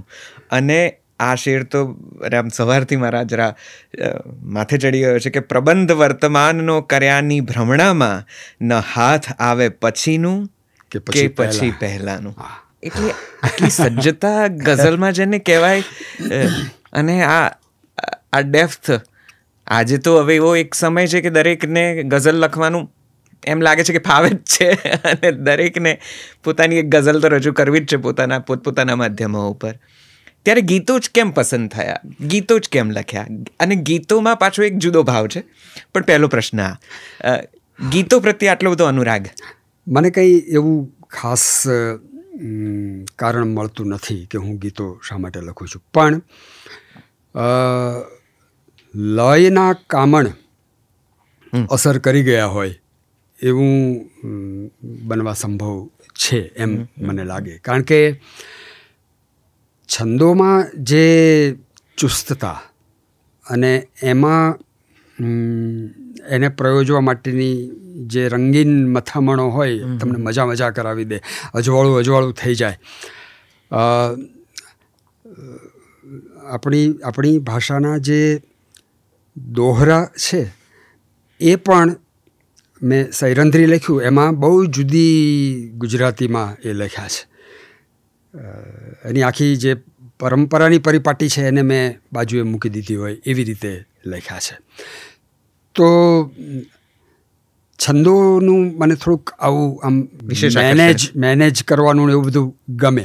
લયમાં થોડા સહજ રીતે વિલસી વિહરી શકાય અને એમાંય સજ્જતા તો જોઈએ, કારણ કે આખો માત્રાનો ખેલ છે. પણ સરવાળે આ ખેલ શબ્દ વાપરું એના બદલે હું ક્રીડા એવો શબ્દ વાપરું, કારણ કે પેલો થોડો નબળો શબ્દ છે. તો ગીતોની એક મોહિની ખાસ કરીને ગાવા માટેની એ પણ આમાં કારણભૂત હોય એવું બને. નિશ્ચિત હું કોઈને ઓળખતો પણ નહોતો ત્યારે મારી રચનાઓ એ લોકોએ કમ્પોઝ કરી હતી અને ગાઈ હતી. અને પુરુષોત્તમભાઈ કે આશિતભાઈ, ક્ષમુભાઈ, રાસભાઈ એવા બધા આપણા સંગીત કાવ્યના ધુરીણો કહેવાય, એમણે આ બધું કરેલું. તો મને થયું કે મારો શબ્દ સંગીતમાં જઈ શકે છે. હવે અહીંયા પેલું મારી અંદર રહેલું જે કન્વિક્શન હતું ને એ એની સાથે જોડાયું. સંગીત છે એ નૈસર્ગિક છે, ભાષા છે એ કૃત્રિમ છે. તો ભાષાને જો થોડીક આ દિશાએ વાળી શકાય તો એ વધુ ભાવાત્મક બની શકે. તો ગીતમાં જવાનું જે મુખ્ય કારણ છે તે આ છે. અને રામ તમારા માટે એવું કે સૌથી વધારે ગવાતા કવિ છે. ઘણા ગવાયેલો કવિ પણ કહે છે. પણ ગીતોમાં વિનોદભાઈ તમે કંઈક જુદી જ રીતે નિખરો છો. એક વાત કરું એમાં. જી હું માનું છું કે એટલે હું ભાષા વિશે જાણું છું એટલા માટે કહું છું કે ભાષા મૂળમાં તો ધ્વનિ છે. રાઈટ. શ્રુતિને પમાય એવો ધ્વનિ છે. ધ્વનિ પોતે સંગીત પણ છે, કારણ કે એનો એક સૂર છે. હું અને તું વાત કરી રહ્યા છીએ ત્યારે પણ સૂરમાં વાત થઈ રહી છે. અને એની ઉચ્ચાવચ્ચતા જે છે, આરોહ અને અવરોહ છે, એનાથી તો આ શ્રુતિગ્રાહ્ય બને છે. આપણે સાંભળવું ગમે એવી રીતે આપણે વાત કરી રહ્યા છીએ. તો મેં જોયું કે દરેક શબ્દમાં મ્યુઝિક રહેલું છે, એનો ધ્વનિ છે, એ આપણને સંભળાય છે. એક ઉદાહરણ, મારી જ કવિતાના એક ઉદાહરણથી વાત કરું. બિલકુલ. કૂંચી આપો બાઈજી મારી બહુ જાણીતી રચના છે. હવે તો એ મારી રહી જ નથી એવું લગભગ કહેવાય. એવું ગવાતી હોય ત્યારે કોઈ કે સારી લખી છે એમ હું પોતે કહું એટલું તાટસ્થ્ય આવી ગયું છે એમાં તો. પણ કૂંચી શબ્દનું જે મ્યુઝિક છે એ ચાવી શબ્દમાં નથી. હવે બંનેની માત્રાઓ એક સરખી છે. કૂંચીની 4 માત્રાઓ છે, ચાવી એમાં પણ 4 માત્રાઓ છે. એના વિકલ્પે આ શબ્દ વાપરી શકાય. બીજું એ કે અત્યારે આપણે કૂંચી શબ્દ બોલતા નથી, ચાવી જ બોલીએ છીએ. બિલકુલ. કારની કૂંચી એમ નથી કહેતા, કારની ચાવી એમ જ બોલીએ છીએ. તે છતાં કૂંચી શબ્દ ત્યાં એટલા માટે છે કે એનું પોતાનું એક સંગીત છે અને એ સંગીત તમને નિસર્ગથી વધુ નજીક લઈ જાય છે. ચાવી શબ્દ તમને ફ્લેટ લાગશે, જ્યારે કૂંચી શબ્દમાં રહેલો જે ધ્વનિ છે, એમાં રહેલું જે સંગીત છે એ તમને કોઈક રીતે અભિભૂત કરે છે. તમને ખબર ન હોય એવી રીતે, તમારી જાણ બહાર એ તમને મદદ કરે છે. મારી મોટાભાગની રચનાઓમાં આવું શ્રુતિ સૌંદર્ય છે. મોટાભાગની રચનાઓમાં અવસર પ્રફુલ્લ પુલકિત નિકુંજ જળહળત પુંજ ચોપાસ અવિરત લસંત ભરપૂર વસંત અંતર રમંત મૃદુહાસ. હવે આ મ્યુઝિક છે, આમાં અર્થ પણ છે, અર્થઘટન પણ છે, પણ એ શબ્દચિત્ર માત્ર નથી. આપણે તો એવું કહેવાયું છે કે શબ્દચિત્રો જે છે એ તો બધા આમ ખખડતા, મેઘાણીએ તો આના વિશે બહુ સરસ નિદાન કર્યું છે કે એ તો ભાષાનો ખખડાટ છે. સંસ્કૃતમાં તો એવું કહેવાયું કે એ અવર કાવ્ય છે. ઉત્તમ, મધ્યમ અને અવર એવા 3 જે પ્રકારો છે એમાંનું એ અવર કાવ્ય છે. સ્વચ્છંદોચ્છલદચ્છ કચ્છ કુહરચ્છાતેતરાંબુચ્છટા મૂર્છન મોહ મહર્ષિ હર્ષ વિહિત સ્નાનાહતિ કાહનાયવ. આવું સાંભળવું ગમે આપણને, પણ કંઈ ખબર પડે નહીં. એવું માત્ર ધ્વનિ બનીને એ અટકી જાય. પણ આ તો કૂંચી એમ તમે બોલો એટલે એની સાથે ધ્વનિ પણ સ્પર્શે, એનો અર્થ પણ સ્પર્શે, એનો ભાવ પણ સ્પર્શે. એટલે હું એમ કહું કે કવિતાનો અર્થ કરવાને આપણે અટકીએ જ નહીં અને સીધા ભાવ સુધી જ્યારે પહોંચી જઈએ ત્યારે એ સાર્થક બની જાય. તો આવું જ્યારે બને ત્યારે મને મજા આવે, ત્યારે મને એનો આનંદ આવે. તમે એટલી બધી સુંદર વાતો કરો છો કવિતાને લઈને કે મને એમ થાય કે હું કશું પૂછું નહીં ને આમ સાંભળ્યા જ ના પૂછવું તો પડે, પૂછ્યા વગર. અને મને એક આમ તમારી વાતોમાં કવિતા થકી એક પ્રકારની આધ્યાત્મની કેડી પણ દેખાય છે. મને એમ થાય કે આ ધીમે રહીને એ સંવાદ કદાચ એ બાજુ સરકી જાય છે અને હું ખેંચીને પાછો લાવું છું કે ના, મારે એટલી બધી દીર્ઘંભીર વાત કદાચ નથી કરવી, આજે નથી કરવી કદાચ. એમાં પણ બે છેડા છે સામસામા. જે આધ્યાત્મિકતા કે મેટાફિઝિક્સની વાત તું કરે છે એનો બિલકુલ સામો છેડો રોમેન્ટિકનો છે. હું બસ એ જ તરફ આવતો હતો કે એક બાજુ આપની વાત મને બહુ જ આધ્યાત્મની કેડી પર લઈ જતી લાગે છે, પણ હું તમારા ગીતોમાંથી પસાર થઉં, તમારી કવિતાઓમાંથી પસાર થઉં તો એક રોમેન્ટિસિઝમ છે, એક શૃંગાર છે, સ્ત્રી કે પુરુષ કે સહવાસની જે એક અંગત અનુભૂતિ હોય, એક અંગત સુખ હોય, એટલી બધી સુંદર રીતે મેં કોઈ બીજા કાવ્યોમાં જવલ્લે જ માણ્યું છે. મેં થોડું ઘણું હિન્દી ભાષા કે બીજી ભાષાઓને વાંચ્યું છે, બહુ અભ્યાસ તો ન કહી શકાય, પણ ક્યાંક કંઈક પોપ્યુલર ક્યારેક કોઈકે ચીંધ્યું હોય, બધું કંઈક વાંચી લીધું હોય તો. પણ મને એવું લાગે છે કે વિનોદ જોશીના કાવ્યોમાં જે શૃંગાર રસ છલકે છે, જે રીતે સ્ત્રી પુરુષના મિલનની, સહવાસની, વિદાયની, વાટ જોવાની, આ બધી જે વિયોગની જે અનુભૂતિઓ આવે છે એ અદ્ભુત છે. આ અંગત ખૂણો છે કોઈ પણ યુગલનો કદાચ તમારા કાવ્યોમાં એટલો બધો સુંદર રીતે ઝળક્યો છે કે વારંવાર એ અંગત ખૂણામાં આમ ડોક્યું કરવાની ઈચ્છા થઈ આવે. આ કઈ રીતે શક્ય બને? એ ભાવજગત નો મામલો છે.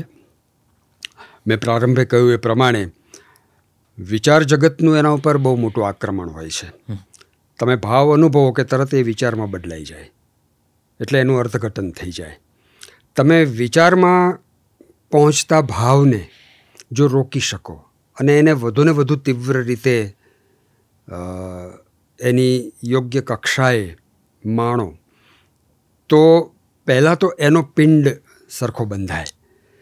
એ બંધાયેલો જે પિંડ છે એને અનુકૂળ એવી ભાષા જો સહજ રીતે આવી જાય તો ઠીક છે, નહીં તો પછી એને તમારે છોડી દેવું પડે. મારામાં કેટલાય એવા ગીત શમી ગયા છે કે જે યોગ્ય ભાષા નહીં મળવાને કારણે એ પૂરા થઈ ગયા, મારી અંદર જ પૂરા થઈ ગયા. આ ભાવજગત જે છે એની સ્થિતિ એવી છે, હું આમ એક રૂપકથી કહું તો, કે કાચ ઉપર તમે આમ પાણીનું ટીપું નાખો, ત્રાંસો કાચ હોય તો આમ દડી જાય. એવી સહજતાથી શબ્દો આમ સરી જાય. એ ટીપું તમને આ બાજુથી પણ દેખાય, પેલી બાજુથી પણ દેખાય. શબ્દ સાથેનું આ કનેક્શન જ્યારે થઈ જાય ત્યારે પેલો ભાવ એને વળગે, ત્યાં સુધી એ તમારી અંદર જ રહે. એટલે હું મનુષ્ય તરીકે અનુભવતો હોઉં એ ભાવો કોઈ બીજો મનુષ્ય પણ અનુભવે છે એમ વિચારીને જ ચાલતો હોઉં. અને એ વાત કંઈ ખોટી નથી. મને જે અનુભવાય છે એ જ બીજાઓને પણ અનુભવાય છે, પણ હું જે અનુભવ કરું છું એ મારો અનુભવ છે. બીજા આવું અનુભવે છે એ મારી એમના ભાવોની કલ્પના છે. એ ભાવ મારો થઈ શકવાનો નથી, પણ એ અવ્યાખ્યેય છે. એને વિશે હું કોઈ નિદાન કરી ન શકું. એટલે એને હું મારી અંદર જે રહેલું આ ભાવ જગત છે એની અંદર મારો વિહાર વધુ ને વધુ ચાલતો રહે. નૈષધ એવું છે કે તમે ભાષામાં હંમેશા ગૂંચવાઈ જશો, ભાવોમાં તમે હંમેશા સ્પષ્ટ હશો. તમને ક્રોધ આવે તો તમારી અંદર કેવો ક્રોધ છે એ તમે જાણી શકો, પણ એ ક્રોધ ભાષામાં જ્યારે વ્યક્ત કરો ત્યારે એના ઉપર કેટલા બધા નિયંત્રણો હોય છે. તમારે કઈ રીતે ક્રોધ વ્યક્ત કરવો એની એક ડિઝાઇન હોય છે, એની એક આચારસંહિતા હોય છે. ભાવ જગત જે છે એ અસ્પૃષ્ટ છે આ બધાથી. એને જો બરાબર પકડી શકાય તો કવિતામાં એ લાવવા માટે ભાષાને મનાવી શકાય, અને એ મારાથી થોડું ઘણું થઈ શક્યું છે એવું હું માનું છું. આ વાત હું સમજું ત્યારે મને એ પણ પૂછવાનું મન થાય, તમે જ્યારે એમ કહો છો કે મારા ભાવ જગતના હું અનુભવીને બીજાના ભાવ જગતને કદાચ અનુસરવાનો કે એનું કંઈક ક્યાસ કાઢવાની કોશિશ કરું છું, સ્ત્રી સંવેદન આટલું બધું કેવી રીતે પકડાયું? એ કયું ભાવ જગત હતું કે દરેક, એટલે મને લાગે છે કે સ્ત્રીઓને પણ આટલી બધી તો એમની સંવેદનની કદાચ માહિતી જવલ્લે હશે. મને ઘણાઓએ આવું કહ્યું છે, ઘણા સ્ત્રી ભાવકોએ પણ આવું કહ્યું છે કે અમે કહી નથી શક્યા એ તમારી કવિતામાં આવે છે, અને અમને જે તમે કહો, જે તમે લખો છો એ અમારું કેવી રીતે લખી શકો છો? આવું નૈષદ એવું છે, ભાવને કોઈ જાતિ નથી હોતી. સ્ત્રીને અને પુરુષને ભાવ હોય એમ કહી શકાય, પણ સ્ત્રી કે પુરુષનો ભાવ એવું કહી શકાય નહીં. ભાવને જાતિ નથી હોતી. હવે એવું છે કે હું સ્ત્રીના પ્રતિનિધિ તરીકે જે પંક્તિ લખતો હોઉં એ સ્ત્રીને લાગુ પડી જતી હોય, પુરુષના પ્રતિનિધિ તરીકે લખતો હોય એ પુરુષને લાગુ પડી જતી હોય. તો બન્યું છે એવું કે મોટે ભાગે સ્ત્રીને કેન્દ્રમાં રાખીને મેં એ મનોભાવોને આલેખવાનો વધારે પ્રયાસ કર્યો છે. એમાં આ તો બધું યોગાનુયોગ છે, એને માટે કંઈ કોઈ અંદરથી કોઈ એવી પ્રેરણા થઈ હોય એવું કંઈ છે નહીં. પણ નરસિંહ મહેતાનું મેં એવું વાંચેલું, પુરુષ પુરુષાતન લીન થયું માહરું, સખી રૂપે થયો ગીત ગાવા. આવું એણે એટલા માટે કહ્યું કે હું સખી રૂપે જો ગીત ગાઈશ તો કૃષ્ણ મને તરત મળશે. તો પુરુષને બાજુએ મૂકી દઈએ અને સ્ત્રીને અભિવ્યક્ત થવા દઈએ. આવી કોઈક એમાં મુદ્રા હોઈ શકે. પણ પુરુષ ભાવના પણ મેં ઘણા ગીતો લખ્યા છે. પણ હવે મારે તો એવું ઉલટાનું પૂછવાનું થાય છે સામેથી કે એ કેમ ધ્યાનમાં નથી આવ્યા? તને ગમે તે મને ગમે, પણ મને ગમે તે કોને? એકવાર તું મને ગમે તે મને જ પૂછી જો ને. તું ઝાકળના ટીપા વચ્ચે પરોઢ થઈ શરમાતી, હું કૂપળથી અડું તને, તું પરપોટો થઈ જાતી. મેં લખ્યું છે આવું બધું, પણ હવે એ કોઈને વાંચવું ન હોય, કોઈના ધ્યાનમાં ન આવતું હોય તો હું શું કરું? મને લાગે છે કે સ્ત્રી સહજ જે પણ કંઈ ઇમોશન્સ છે કે વાત છે એ આ જગત જરા જલ્દી અને જરા વ્યાપક રીતે ઝીલે છે. એમાં કદાચ આ ગીતો થોડા વધારે લોકપ્રિય થયા હશે. એટલે એમાં અને કેટલા બધા અદ્ભુત ગીતો, સ્વરબદ્ધ પણ સુંદર રીતે થયા. જુદા જુદા સ્વરકારોએ જે એને કર્યા એનો એક્ઝેક્ટ કદાચ ભાવ પણ ઝીલાયો. થાંભલીનો ટેકો ને ઓસરીની કોર. નૈષદ એમાં એવું થયું છે કે, અને મારી જાણ બહાર, મને ખબર પણ ન હોય કે મારું આ ગીત ગવાશે, પણ મેં એ ગીતો મારી રીતે મારા મનમાં ગાયા હોય એવું પણ છે. જી, અને એ બધા સ્વરકારોના અતિ લોકપ્રિય સ્વરાંકનોની સામે તમારું ખુદનું એક એટલે જે હું સંગીતની કળામાં આગળ વધી ન શક્યો, એનો જે વસવસો મને રહી ગયો, એ સંગીત હું હવે શબ્દોમાં પ્રયોજું છું અને હું મારી રીતે એને ગાઉં છું. હું ગાયક નથી, પણ મારો શબ્દ ગાઈ શકાય એવો છે, ગીતમાં એ જઈ શકે એમ છે, એવી સમજથી આ બધું ચાલે છે. એક જ ગીતના એકથી વધારે સ્વરાંકનો થયા હોય. બિલકુલ. એકથી વધારે એટલે 2-3 નહીં, 10, 12, 15. જી. આવું મેં મારા કિસ્સામાં જોયું છે. એ મને યાદ આવે છે કે યુથ ફેસ્ટિવલમાં પેલી કાવ્ય સંગીતની જ્યારે સ્પર્ધા હોય ત્યારે લગભગ બીજું ગીત વિનોદ જોશીનું લખેલું ને કોઈકે કાં તો કોઈક નવા સ્વરકારે પોતાની રીતે સ્વરાંકન કર્યું હોય અથવા તો કોઈક લોકપ્રિય સ્વરાંકનને કોઈક આર્ટિસ્ટ પરફોર્મ કરતો હોય. એટલા બધા આ ગીતો ગવાયા છે. મને આ ગીતો જ્યારે ગવાવા લાગ્યા પછી એ બધાનો પરિચય થયો. કેટલાક તો એવા સ્વરકારો, ગાયકો એ પછી મને મળ્યા કે જે બહુ નિકટના મિત્રો બની ગયા. અમર છે દાખલા તરીકે, અમર ભટ્ટ. તો અમર ભટ્ટને મેં આ કૂંચી આપો બાઈજી, મેં જે રીતે લખતી વખતે ગાયેલું એવી રીતે ગાઈ સંભળાવ્યું. અમરે એનું એટલું સરસ કમ્પોઝિશન કર્યું, પણ એ પોતે એવું કહે છે અને કવિ તરફનો એનો કેટલો બધો આદર છે કે મેં આ સાંભળ્યું એને માત્ર મેં મોડિફાઈ કર્યું છે, આમ કહીને એ રજૂ કરે છે. તો મને ત્યારે આનંદ થાય કે મેં લખતી વખતે જે એનું મારા મનમાં સ્વરાંકન કરેલું એનું કંઈક વજૂદ તો ચોક્કસપણે હતું જ. અમરનું આ કમ્પોઝિશન ઘણું લોકપ્રિય છે. કૂંચી આપો બાઈજી. હું હજી કહેતો જ તો કે આપનું સ્વરાંકન સંભળાવો. કૂંચી આપો બાઈજી અમરભાઈનું તો ખેર અતિ લોકપ્રિય છે. બીજા ઘણા ઉદયે પણ કરેલું છે, ઉદય મજુમદારે, બીજાઓએ પણ. હું તો આ બધા સાંભળું ને તો મારું ભૂલી જાઉં એવું ઘણી વાર થાય છે. પણ આ કૂંચી આપો વાળું મેં કેવી રીતે આ લય કન્સીવ કરેલો અને એમાં આ શબ્દો કેવી રીતે ગોઠવાયા હશે એ હું કહું. આ વાત આમ જરા કહેવા જેવી છે એટલે તે પૂછ્યું એ મને ગમ્યું. જો આ સાંભળ. કૂંચી આપો બાઈજી, કૂંચી આપો બાઈજી, તમે કિયા પટારે મેલી મારા મૈયરની શરણાઈજી.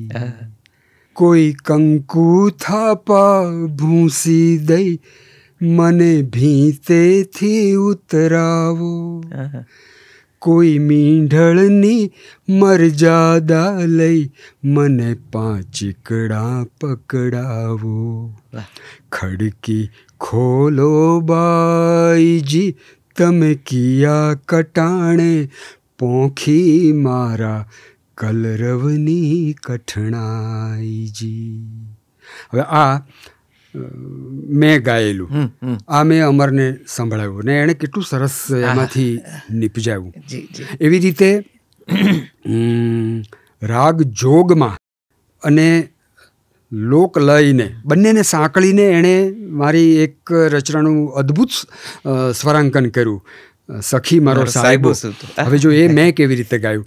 હવે આ બધા લય મને જે રીતે મારી ગ્રામ ભાષામાંથી, બોલીમાંથી કે વ્યવહારોમાંથી મળ્યા હોય એમાંથી આ બધા લય સચવાયા હશે. મેં કેવી રીતે આ ગાઈને લખેલું. સખી મારો સાહેબો સૂતો ફળીએ, સખી મારો સાહેબો સૂતો ફળીએ ઢાળી ઢોલિયો, હું તો મેળીએ ફાનસ ઓલવી ખાલી પડખે પોઢી જાઉં. હવે આ લોકલય છે. જી. એક તો માઝમ રાતની રજાઈ, ધબકારે મારા પંડથી સરી જાય. એકલી ભાળી પાતળો પવન પોયણાથી પંપાળતા ઝીણો સાથીઓ કરી જાય. સખી મારો સાહેબો સૂનો, સખી મારો સાહેબો સૂનો, એટલો કોના જેટલો, હું તો એટલું પૂછી પગમાં ઝાંઝર પહેરવા દોડી જાઉં. આ મારો લોકલય છે. અને અમારે એનું જે કમ્પોઝિશન કર્યું એ રાગ જોગ અને આ લોકલય બંનેના સંયોજનથી કર્યું. બહુ જ લોકપ્રિય થયું છે, બધા બહુ જ ગાય છે. મને તો ગાતા જ નથી આવડતું કારણ કે મારો તો એ ઢાળ જ નથી. આ કેટલાક ગુજરાતી કાવ્ય જગતને મળેલા કેટલાક શ્રેષ્ઠ ગીતોમાંનું આવું મારું બહુ મારી પામર સમજણ સાથે હું એવું કહેવા ઈચ્છું કે આ અદ્ભુત છે કે આપણી કાવ્ય સૃષ્ટિનું આ કદાચ શિરમોર એક ગીત છે કે કાવ્ય છે એ કહી શકાય. આ પેલા ભોરિંગણામાં જે સમય વીત્યો મામાને ત્યાં ખેતરના કામ કરતા, આ નારી ભાવ જગત, સ્ત્રી સંવેદન જગત એ ગામને બયા કરે છે. બની શકે. મને કોઈ પૂછેલું કે આ તમારા ગીતોમાં આવતી જે કન્યા છે, જે યુવતી છે, એને તમે જોઈ છે? આવું મને ઘણાએ પૂછ્યું છે. એનો જવાબ એ છે કે એવી ઘણી બધી ગ્રામ કિશોરીઓને મેં જોઈ છે, પણ એ બધીને ભાંગીને એમાંથી એક બનાવી છે અને એને મેં કદી જોઈ નથી પ્રત્યક્ષ રીતે. એ મારા ગીતોમાં આવ્યા કરે છે. તો રમેશભાઈએ એવી કોઈ કન્યાનું નામ સોનલ પાડ્યું, એવું વિનોદભાઈને એવી એ કન્યાનું કોઈ નામ આપવાનું મન નતું? પછી મને થયું કે કોઈ એક નામ કોઈએ પાડ્યું હોય ને પછી આપણે પણ પાડીએ ને એવું બધું કરવું ને આ તો એક પ્રથા થઈ જાય, એવું નહીં કરવું એમ. પણ એક નામ તમે સાહિત્ય રસિકો માટે, કાવ્ય રસિકો માટે જરા પુરાણો કે પુરાણ કથામાંથી લઈ આવ્યા, જેનો ઉલ્લેખ આમ ઓછો થયો છે અને આમ ક્યાંક ને ક્યાંક એ ઝળક્યા કર્યું છે ચોક્કસથી. સૈરંધ્રી. આપણો સંવાદ સૈરંધ્રી વગર અધૂરો છે એવું મારું બહુ જ અંગતપણે માનવું છે. હવે તો એનું પદ્ય નાટક પણ પ્રસ્તુત થઈ ચૂક્યું છે અને આપે એક પ્રલંબ કાવ્ય સૈરંધ્રી ઉપર લખ્યું છે. દ્રૌપદી જ્યારે વિરાટ રાજાને ત્યાં અજ્ઞાતવાસમાં પાંડવો સાથે રહેતા હતા ત્યારે તેઓ સૈરંધ્રી બન્યા હતા. મહાભારતમાંથી તમે શિખંડી પણ લઈ આવ્યા. મહાભારત જેને કહેવાય કે કાવ્ય, મહાકાવ્યનો પણ આપની ઉપર અતિશય પ્રભાવ. મારા દાદા માણભટ્ટ હતા. ઓહો. અને ચોરે બેસીને કથાઓ કરતા. એમણે મહાભારતની કથા વારંવાર કરેલી.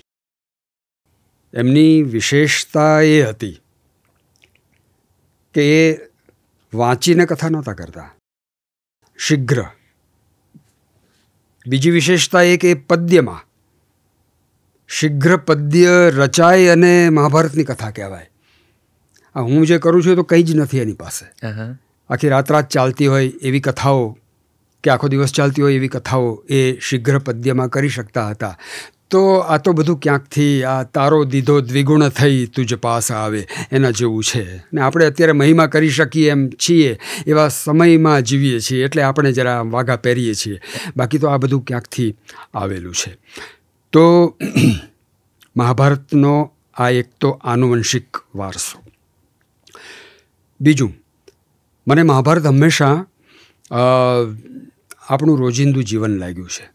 રોજિંદા વ્યવહારનું કોષ્ટક લાગ્યું છે અને એટલે એમાં વધુ ને વધુ મને રસ પડતો ગયો છે. ને યન ન ભારતે તન ન ભારતે વ્યાસોચ્છિષ્ટમ જગત સર્વમ એ મને હંમેશા સાચું લાગ્યું છે.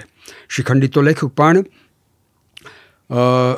એ પછી મને થયું કે આપણે આપણા વિશે વિચારીએ. આ બધા પાત્રો, પરિસ્થિતિઓ, જગત, જીવન, આ બધું કે આપણા ભાવો, કે પ્રેમથી માંડીને ક્રોધ કે ઈર્ષા કે દ્વેષ કે આ કે તે કે કરુણા, પણ પોતાની અંદર જઈએ. આવું જ્યારે તીવ્રપણે મંથન થયું ત્યારે બધું ભ્રાંત લાગવા માંડ્યું. મને થયું કે આ જે લખાયું છે એ કંઈ કશું વજૂદવાળું નથી. હજી આજે પણ હું આ વાતમાંથી બહાર નીકળ્યો નથી એ મારે પહેલેથી કહી દેવું જોઈએ. મને એમ હતું કે શબ્દનો કસ હું કાઢી નથી શક્યો અને મને ક્યારેય શબ્દ સંતોષ નહીં આપે. સરસ્વતીની કૃપા એમ આપણે કહેતા હોઈએ છીએ પણ એ મારા ઉપર કોઈ દિવસ હાથ નહીં મૂકે. મને કોઈ દિવસ એમના ચરણમાં સ્થાન નહીં મળે. આવું સતત મને લાગ્યા કર્યું. નૈષદ એવું બન્યું કે દક્ષિણ ભારતના કોઈ એક પ્રવાસે કોઈ એવા મંદિરમાં જવાનું બન્યું કે મંદિર તો કોઈક બીજું હતું પણ ત્યાં એક સરસ્વતીની મૂર્તિ હતી પથ્થરની. તો એની સામે હું ઊભો રહ્યો. કેટલો લાંબો વખત હું કંઈ લખી નહોતો શક્યો. મારી આંખમાં આંસુ આવી ગયા. મને થયું કે આ કેવી માં, મારે લખવું છે મને લખવા દેતી નથી. સૈરંધ્રીનો વિચાર હું ત્યાંથી નીકળી ગયો એ પછી મને આવ્યો. મને થયું કે આ બધું હું અત્યાર સુધી જે લખાયું છે બાજુએ મૂકી દઉં. વીજળિયું વેડી લેખણ કીધી સરસ્વતી માતા. હું અભણ કવિ બની ગયો. મને સરસ્વતી બોલતાય નથી આવડતું. સરસ્વતી એમ હું કહું છું અને એને વિનંતી કરું છું કે કાગળનો ખાલી ખૂણો આપજો. પાઘડીયું પડખે મેલી દીધી સરસ્વતી માતા. વૈખરીએ વળગ્યો લૂણો કાપજો. આ પ્રાર્થના પછી કોઈક પળે મને કોઈક મારામાં એવો સંચાર થતો અનુભવાયો ને મને લાગ્યું કે મારી અંદર હું જે છું એ જ મારી સર્વોપરી પ્રતીતિ છે. આખું બાહ્ય જગત જેને હું અમુક અર્થ આપું છું, જેને હું સંબંધો કહું છું, જેને હું ઘર કહું છું, જેને હું નગર કહું છું, જેને હું વ્યવસાય કહું છું, જેને હું આધાર કાર્ડ કહું છું, જેને હું પાન કાર્ડ કહું છું, જેને હું બેંક એકાઉન્ટ કહું છું, આ બધી જગ્યાએ મારું હોવું એ મારી આખી બહારની ઓળખ છે અને એ બીજાઓએ ઊભી કરેલી ઓળખ છે, એ મારી નથી. મારી અંદર હું જે છું એની સાથે તો હું રહ્યો જ નથી હજી સુધી. તો આવું મંથન એક આખો દાયકો મારી અંદર ચાલ્યું. અને મને થયું કે આ આખું ભ્રાંત જગત છે, એનાથી મુક્ત થઈને નજીક આવવા માટે અને એમાં ઓગળવા માટે મારી અંદર કોઈક બારી ખુલી છે, કશુંક સક્રિય થયું છે. અને એવે વખતે આ બધા મહાભારતના સંદર્ભો જે રીતે આમ મારી અંદરથી સ્ક્રોલ થતા ગયા, એમાં સૈરંધ્રી બરાબર અટકી. અને મને થયું કે આ એ દ્રૌપદી છે, આ એ યાજ્ઞસેની છે, આ એ દ્રુપદ સુતા છે, આ એ ધૃષ્ટદ્યુમ્ન ભગિની છે કે જે યજ્ઞમાંથી યુવતી રૂપે જન્મી છે, જેને પોતાનું શૈશવ છે જ નહીં.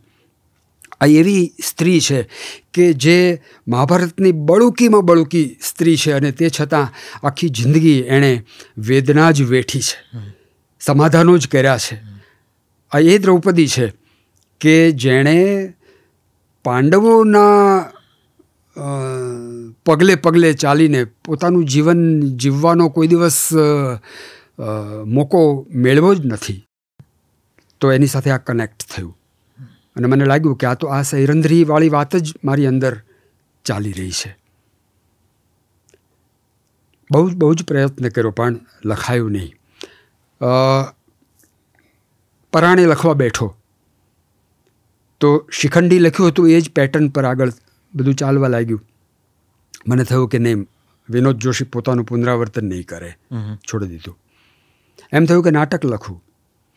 નાટકનો એક અંક લખ્યો, ન ફાવ્યું, મજા ન પડી, છોડી દીધું. એક દાયકો એનાથી વધારે સમય નીકળી ગયો.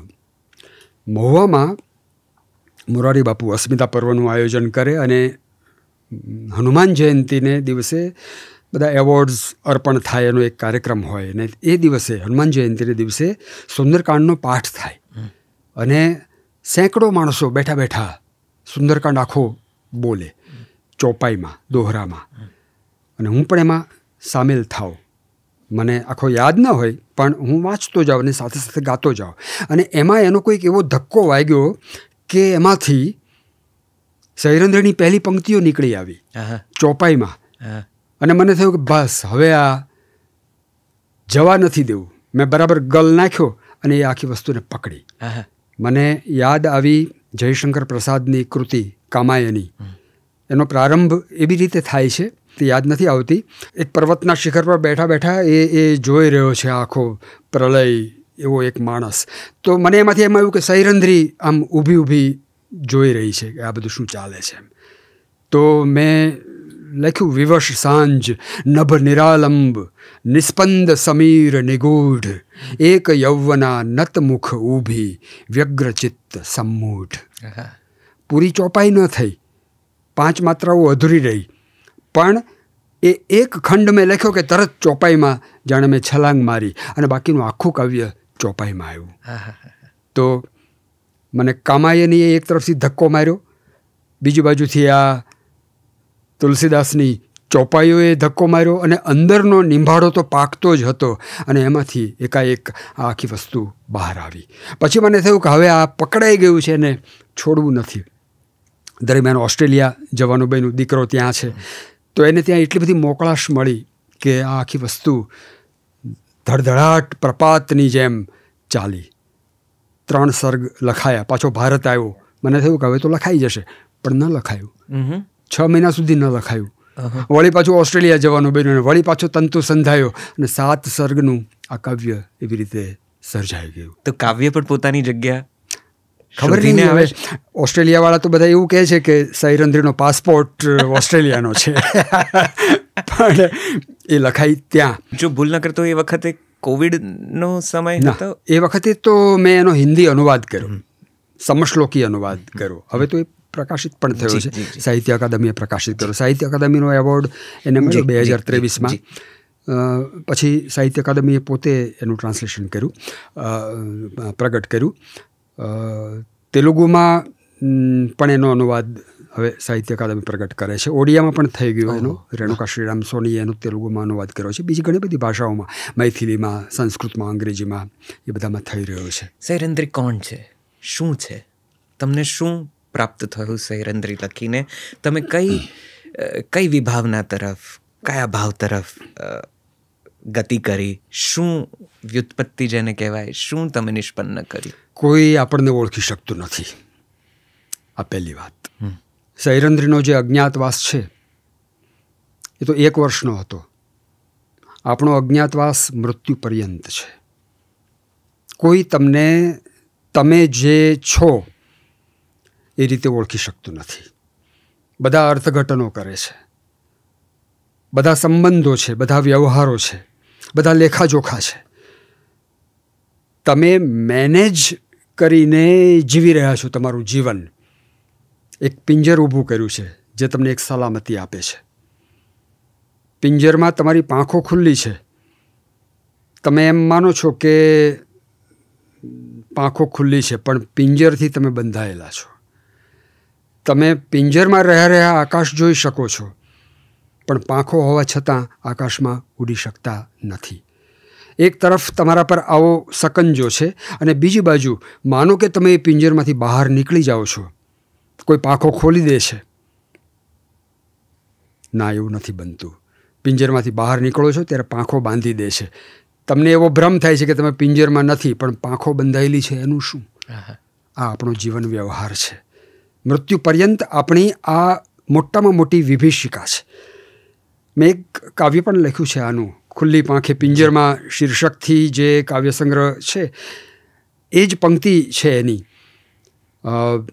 ખુલ્લી પાંખે પિંજરમાં ને બાંધી પાંખે બહાર, અમે જીવતા લઈને એવા પંખીનો અવતાર. જી, આ આપણી જે વાસ્તવિકતા છે, જેને આપણે પછી જુદા જુદા રંગોથી મઢીએ છીએ, જુદી જુદી વિભાવનાઓથી એને સાર્થક સાબિત કરવાનો પ્રયત્ન કરીએ છીએ. આપણા આનંદો, આપણી જે કોઈ મુગ્ધતાઓ, આપણા જે કોઈ સમર્પણ, આ બધું જ આપણે મેનેજ કરેલું એક પિંજર છે, જેને આપણે અડીએ કે તરત આપણને એમ લાગે કે બસ આપણને એ પમાઈ ગયું, પણ વાસ્તવમાં એ આપણું ઊભું કરેલું છે અને એનાથી આપણે સંતોષ લઈએ એવી જ્યારે પ્રતીતિ થાય ત્યારે એ બધું ભાંગીને ભૂક્કો થઈ જાય. આ નિર્ભ્રાંતિ એ સૈરંધ્રીનું પરિણામ છે. અને તે છતાં વાસ્તવ તો એ છે કે તમે એનાથી મુક્ત થઈ શકવાના નથી. તમારે આ જ કરવાનું છે. કોઈ ન પહોંચે ગંતવ્યોમાં, અધવચ અટકે મંતવ્યોમાં. આવી પંક્તિઓ છે સૈરંધ્રીમાં. એટલે આપણે ઓપિનિયનના માણસો છીએ, આપણે કન્વિક્શનના માણસો નથી. કન્વિક્શન છે તો એ તમારી અંદર છે અને એ તમે જ જાણો છો. મારી બિલકુલ બાજુમાં બેઠેલી વ્યક્તિ મારી બાજુમાં ક્યારેય નથી હોતી એવો મને હંમેશા ભ્રમ થયા કરે છે, કારણ કે પોતાની રીતે ક્યાંય પણ હોઈ શકે જે હું જાણી નથી શકતો. તો મારું આવું સાંકડું જીવન, જે દિશાઓએ હું વિસ્તારી રહ્યો છું ત્યાં વિસ્તરણ શક્ય જ નથી. અને જો શક્ય છે એમ હું માનું છું તો એ ભ્રાંતિ છે. તો આવી ભ્રાંતિ વચ્ચે હું કેવી રીતે જીવી શકું? તો મારે જીવવા માટેનું જે સ્થાન છે એ તો મારી અંદર છે. એ મારું ન્યુક્લિયસ જો હું પકડી શકું, એની અંદર જો હું રહી શકું, એ જગ્યાએ જો મારો વિરામ હોય તો મને મારામાં રહેવા મળે, નહીંતર તો આ ભ્રાંતિ છે. સૈરંધ્રીમાં એક જુદો એંગલ પણ આપ લાવ્યા છો જે કદાચ લોકપ્રિય નથી. શાસ્ત્રોમાં હોય કે કોઈક જગ્યાએ એનો કોઈ રેફરન્સ હોય તો મને ખ્યાલ નથી. દ્રૌપદીનો કર્ણ પ્રત્યેનો સહેજ અનુરાગ તમે ઝીલ્યો છે, દર્શાવ્યો છે. આ કલ્પન ક્યાંથી આવે? સ્વાભાવિક છે, એ સ્વાભાવિક છે, બિલકુલ સ્વાભાવિક છે. તમે વ્યક્ત કરો તો જ એ હોય. આપણી અંદર આપણી અવ્યક્ત જિંદગી કેટલી છે? આપણે જીવીએ છીએ એના કરતાં અનેક ગણી મોટી. આપણે 100 વર્ષ નથી જીવતા, આપણે હજારો વર્ષ જીવીએ છીએ. આપણે 5, 15, 50, 500 માણસોને નથી મળતા, કરોડો માણસોને મળીએ છીએ આપણી અંદર. સ્મશાને લઈ જવાતી લાશ જ્યારે હું જોઉં છું ત્યારે મને હંમેશા એવું લાગે છે કે આ વસ્તુ બની ગયેલો માણસ એની અંદર કેટલી બધી અનટોલ્ડ સ્ટોરીઝ લઈને જતો હશે, કેટલા બધા અનસંગ સોંગ્સ એનામાં હશે એણે ગાવા હશે પણ ગાઈ નહીં શક્યો હોય, કોઈએ સાંભળવા હશે પણ સંભળાવી નહીં શક્યો હોય, આવું એક અજ્ઞાત જીવન આપણા બધાની અંદર રહેલું છે. તો કોઈ કોઈને ચાહી ન શકે એવું બને, કોઈ કોઈને ધિક્કારી ન શકે એવું બને. સંભવ છે કે મેં ચાહના વ્યક્ત ન કરી હોય, સંભવ છે કે મેં ધિક્કાર વ્યક્ત ન કર્યો હોય. પેલી કોઈ ફિલ્મ ગીતની કોઈક પંક્તિ છે એવી, કિસી કો ચાહતે રહેના કોઈ ગુનાહ તો નહીં. આ ગુનોને, અપરાધને, દંડને, આ તો બધી આપણી સંહિતાઓ છે. બાકી તો તમે બગીચાના અનેક પુષ્પો છે, એમાંથી કોઈ એક પુષ્પને વધારે ચાહી શકો એવું બને કે નહીં?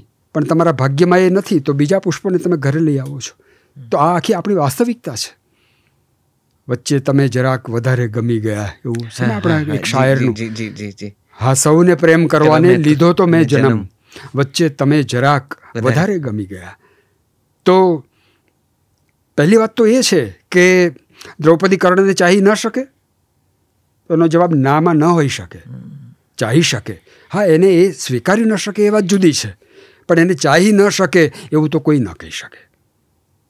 એને એ ચાહે એ તમને ન કહે એટલે એને નથી ચાહ્યો એવું થોડું છે. એનું જે અજ્ઞાત જીવન છે પોતાની અંદર રહેલું, એ તો એક સંભવ છે અને એ સંભવને નકારી ન શકાય. તો મને લાગ્યું કે જીવનમાં જે આવી અનેક આપત્તિઓ વેઠતી આવેલી સ્ત્રી છે, એના મનમાં એવું નહીં વિચારતી હોય કે અર્જુનના બદલે જો કર્ણ હતો સ્વયંવર વખતે. અને મારા મનમાં કર્ણ વિશેની પણ એક એવી પ્રતીતિ છે કે જેમ સૈરંધ્રીને પોતાનો અજ્ઞાતવાસ છે, કર્ણને પણ છે. કર્ણને પોતાને એ ખબર નથી કે પોતે કુંતી પુત્ર છે, કર્ણને એ ખબર નથી કે પોતે પાંડવ છે. એ તો જ્યારે યુદ્ધ થવાનું હોય ત્યારે ખબર પડે છે, બાકી તો એની આખી જિંદગી આ અજ્ઞાતતામાં ગઈ છે.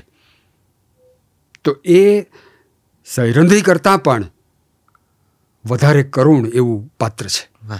દુર્યોધન સાથેનો એનો જે મેળાપ છે એ તો યોગાનુયોગ છે, અને એમાં તો ફરજ પાલન છે. મૈત્રી નિભાવવાની એક આખી વ્યવહારની સમજ છે. પણ એનો માહેલો જે છે એ તો પાંડવનો છે. તો સૈરંધ્રી સામે, દ્રૌપદી સામે કર્ણ સ્મિત કરે છે. મેં મારી કવિતામાં આ લખ્યું છે. અને એનો રોમાંચ કે એનું કંપન એ દ્રૌપદીએ અનુભવ્યું હોય એ સંભવ તમે નકારી ન શકો. તો આ વાત જેન્યુઇનલી તર્કાતીત છે. એટલે એને આપણી સમજ સાથે કે આપણા ગૃહિતો સાથે આપણે જોડીએ તો એ સમજની કચાશ છે, અથવા તો આપણી એક ગ્રંથિ છે એમ હું માનું. સર્જક તો આ ગ્રંથિઓ તોડવા માટે છે, અથવા તો એનાથી પર જઈને કશું કહેવા માટે છે, નહીંતર તો એ સર્જક કેવી રીતે હોય? તમે કાવ્ય વિવેચક પણ છો. તમે ઘણી બધી કવિતાઓને જુદી રીતે જોઈ પણ છે ને વિવેચના કરી છે. પણ હું સ્પષ્ટતા કરી દઉં, હું સત્તાવાર વિવેચક નથી. કંઈ વાંધો નથી. મારું વિવેચન એ મારી વ્યાવસાયિક જરૂરિયાતનો એક ભાગ છે એમ હું બહુ સહજ રીતે કહેવાય છું. આમાં કોઈ નમ્રતા નથી, પણ મેં કર્યા છે વિવેચનો. બિલકુલ. તો એ વ્યાવસાયિક વિવેચકને મારે પૂછવું છે, એ સૈરંધ્રીને કેવી રીતે વિવેચન કરે છે? સૈરંધ્રી કાવ્ય સર્જકથી તમે જરા છૂટા પડીને કાવ્ય વિવેચક તરફ રૂખ કરો તો તમે તમારી આ કવિતાનું વિવેચન શું કરશો? આપને શું લાગે છે? મને એમ લાગે છે કે આ કાવ્યમાં કવિએ ભાષાને જે રીતે પ્રયોજી છે, ચોપાઈ અને દોહરા જેવા છંદોમાં, આપણે ત્યાં દલપતરામથી શરૂ કરીને આ છંદોનો ઉપયોગ થયેલો છે. પણ આ કાવ્યમાં કવિએ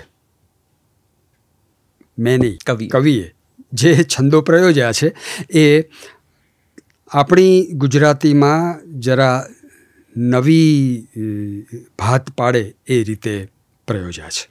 એમાં જે પ્રાસાદી પ્રયુક્તિ છે એની ચુસ્તતા એ પણ કોઈને ઉડીને આંખે વળગે એવી લાગી શકે. એમાં નાટ્યાત્મકતા છે, અને એટલે તમારી સામે ભજવાતા દૃશ્ય તરીકે પણ તમે એને આસ્વાદી શકો એવું એમાં છે. એમાં શબ્દ સંગીત છે, એમાં વર્ણ વિન્યાસ જે છે એ પણ આકર્ષક કહેવાય એ પ્રકારનો છે. કાવ્યને કોઈ અંત નથી, એટલે જ્યારે કાવ્ય પૂરું થાય છે ત્યારે એ ખરેખર તો એના ભાવકના ચિત્તમાં ઉઘડે અને પોતે પોતાની જાત વિશે વિચારવા લાગે ભાવક, એવી એમાં એક શક્યતા મૂકી છે, એવું પણ એમાં દેખાઈ શકે. આ પ્રબંધ કાવ્ય છે એટલે એનો વિશેષ એવો એક એની યોજના છે અને એ રીતે એમાં આ વસ્તુ મૂકી છે. એટલે એ જરાય શિથિલબંધ હોય એવું એમાં નથી લાગતું. એની તાત્વિક ઊંચાઈ પણ આપણને, જો આપણામાં એક સન્નદ્ધ એવી વિચારશીલ વ્યક્તિ બેઠી હોય તો આપણને પકડાઈ શકે. આવું કંઈક એને વિશેનો વિવેચક જો હું હોઉં તો ક્યાંક બોલે. બિલકુલ. એટલો બધો સરસ સંવાદ છે, ખાસો લાંબો પણ થયો છે, તો મારે થોડા ક્વિક સવાલો પૂછી લેવા છે. મને એમ થાય કે પછી ખબર નહીં હું વિનોદભાઈને હું ક્યારે મળીશ ને મને ક્યારે સમય મળશે. એવું હશે તો હું આ આખો સંવાદ 2 ભાગમાં મૂકીશ કે કંઈક જોઈશ. તમે અકાદમીના ઘણા બધા ફોર્મેટ્સમાં, ઘણા બધા મોડ્યુલમાં બહુ પ્રમુખ ભૂમિકામાં રહ્યા છો. બીજી બધી ભાષાઓના કામથી પણ ઘણા પરિચિત છો, એ વેસ્ટ રિજિયનનું હોય કે પ્રાંતીય કોઈ હોય. એની સરખામણીમાં મને જરા ટૂંકમાં કહો કે આપણું ગુજરાતી ભાષાકર્મ, ગુજરાતી સાહિત્યકર્મ કેવું જઈ રહ્યું છે, કઈ દિશામાં જઈ રહ્યું છે, તમને શું લાગે છે? બહુ જ ચડિયાતું છે ગુજરાતી સાહિત્ય. આજનું ગુજરાતી સાહિત્ય એમ વિશેષણ વાપરીને પણ હું કહું, દેશની સર્વોચ્ચ સંસ્થા સાહિત્ય અકાદમી દિલ્હી સ્થિત, જે દેશની 24 ભાષાઓના વર્ધન સંવર્ધનનું કામ કરે છે, એમાં યોગાનું યોગ હું 2 ટર્મ રહ્યો, 10 વર્ષ રહ્યો. અને જે સાહિત્યના અને સાહિત્યકારોના પરિચયમાં હું આવ્યો એના આધારે હું કહી શકું કે ગુજરાતી ભાષા ઘણી સમૃદ્ધ છે, ગુજરાતી ભાષાનું સાહિત્ય પણ ઘણું સમૃદ્ધ છે.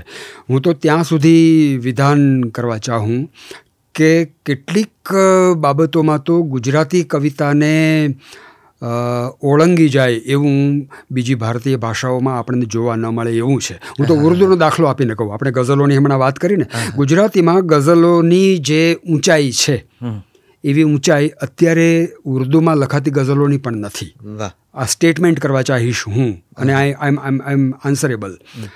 તો જરાય આપણે નિર્બળ નથી દેશની બીજી બધી ભાષાઓના સાહિત્યના સંદર્ભમાં. મુશ્કેલી એ છે કે આપણી ભાષાના સાહિત્યને બીજી ભાષામાં અનુવાદ દ્વારા જવાનો એટલો અવકાશ નથી મળ્યો, અને એને કારણે ખબર નથી પડી બધાને કે ગુજરાતીમાં કેવું સાહિત્ય રચાઈ રહ્યું છે. આપણી ગુજરાતી ટૂંકી વાર્તાઓ અને ગુજરાતી કવિતા, ગઝલને આપણે હમણાં થોડાક આમ હળવાશથી લેતા થઈ ગયા છીએ, પણ આપણી ભાષામાં ઉત્તમ ગઝલો સર્જાઈ છે. એ બધીને તમે જ્યારે મૂકો દેશની બીજી ભાષાના એ પ્રકારના સર્જન સામે, તો આપણે ટટ્ટાર ઊભા રહી શકીએ એવું સર્જન છે. અત્યારનો કોઈ કવિ જેને પોંખવાની તમને ઈચ્છા થાય, તમે જેનામાં કંઈક કવત જોતા હો, કંઈક તમને એમ લાગે કે આ કંઈક વધારે કાઠું કાઢશે? અત્યારનો એની વ્યાખ્યા શું કરશું? આ સમયનો એટલે મારો સમકાલીન કે મારો અનુગામી? છેલ્લા 2-5 મારો સમવયસ્ક કે અનુગામી? કદાચ અનુગામી. કદાચ છેલ્લા 2-5 વર્ષમાં, છેલ્લા દાયકામાં તમને જોવા સાંભળવા મળેલા કોઈ કવિની વાત? એવું છે નૈષદ કે આ પ્રકારની કોઈ આગાહી કરવી એ ઘણું વહેલું ગણાય. કારણ કે કોઈ પણ સમયનું સાહિત્ય એ જ્યાં સુધી એને પૂરો અવકાશ ન મળે, અડધી સદીનો અવકાશ ન મળે, ત્યાં સુધી એને પ્રમાણિત ન કરી શકાય. એટલે જેને આમ આપણે લાંબી રેસના ઘોડા કહીએ, એવા સર્જકો કોણ છે એના નામોલ્લેખ કરી શકાય, પણ એ કરવા વહેલા ગણાય, કારણ કે એ ક્યારે લખતા બંધ થઈ જાય કંઈ કહેવાય નહીં, કેવી રીતે બીજે સરી જાય અને લખવાનું બંધ થઈ જાય એ કંઈ કહેવાય નહીં. પણ હું બહુ જ ઓપ્ટિમિસ્ટ છું, બહુ જ આશાવાદી છું. હું કોઈની કલમનો ચમકારો ગમી ગયો હોય? અનિલ ચાવડા, ભાવેશ ભટ્ટ, આપણા નવા એવા સર્જકો છે કે જે ઘણું સરસ લખે છે, અને સંભવ છે કે આવનારા સમયમાં જો એમનું સાતત્ય રહેશે તો એ ઘણું સારું કરી શકશે. એમનામાં શિફ્ટિંગ આવવું જરૂરી છે. જી જી જી. જો એકની એક કલમથી એ લખ્યા કરશે તો એ અટકી જશે. અચ્છા વિનોદભાઈ, આ પ્રશ્ન મને લાગે છે કે બહુ જ ક્લીશે તો છે જ, અને તમે કદાચ એનો કયો જવાબ આપશો એ પણ મને ખબર છે, છતાં મારે પૂછવું છે. આટલા બધા ગીતો લખ્યા, અઘરું જ હશે તમારા માટે, છતાં મારે પૂછવું છે, કયું એક ગીત તમને ખૂબ ગમે છે, અતિ પ્રિય છે, એમ તમને એમ થાય કે હું આ ગીત, આ મારું ગીત, આને હું હંમેશા આંગળી એની ઉપર મૂકી શકું, એવું કોઈ ગીત? એ આ કાવ્યારંભે સરસ્વતી પ્રાર્થના, વીજળીયું વેડી લેખણ કીધી, એ મેં લોકઢાળમાં જ ગાતા લખ્યું છે. વીજળીયું વેડી લેખણ કીધી સરસ્વતી માતા, કાગળનો ખાલી ખૂણો આપજો, પાઘડિયું પડખે મેલી દીધી સરસ્વતી માતા, વૈખરીએ વળગ્યો લૂણો કાપજો.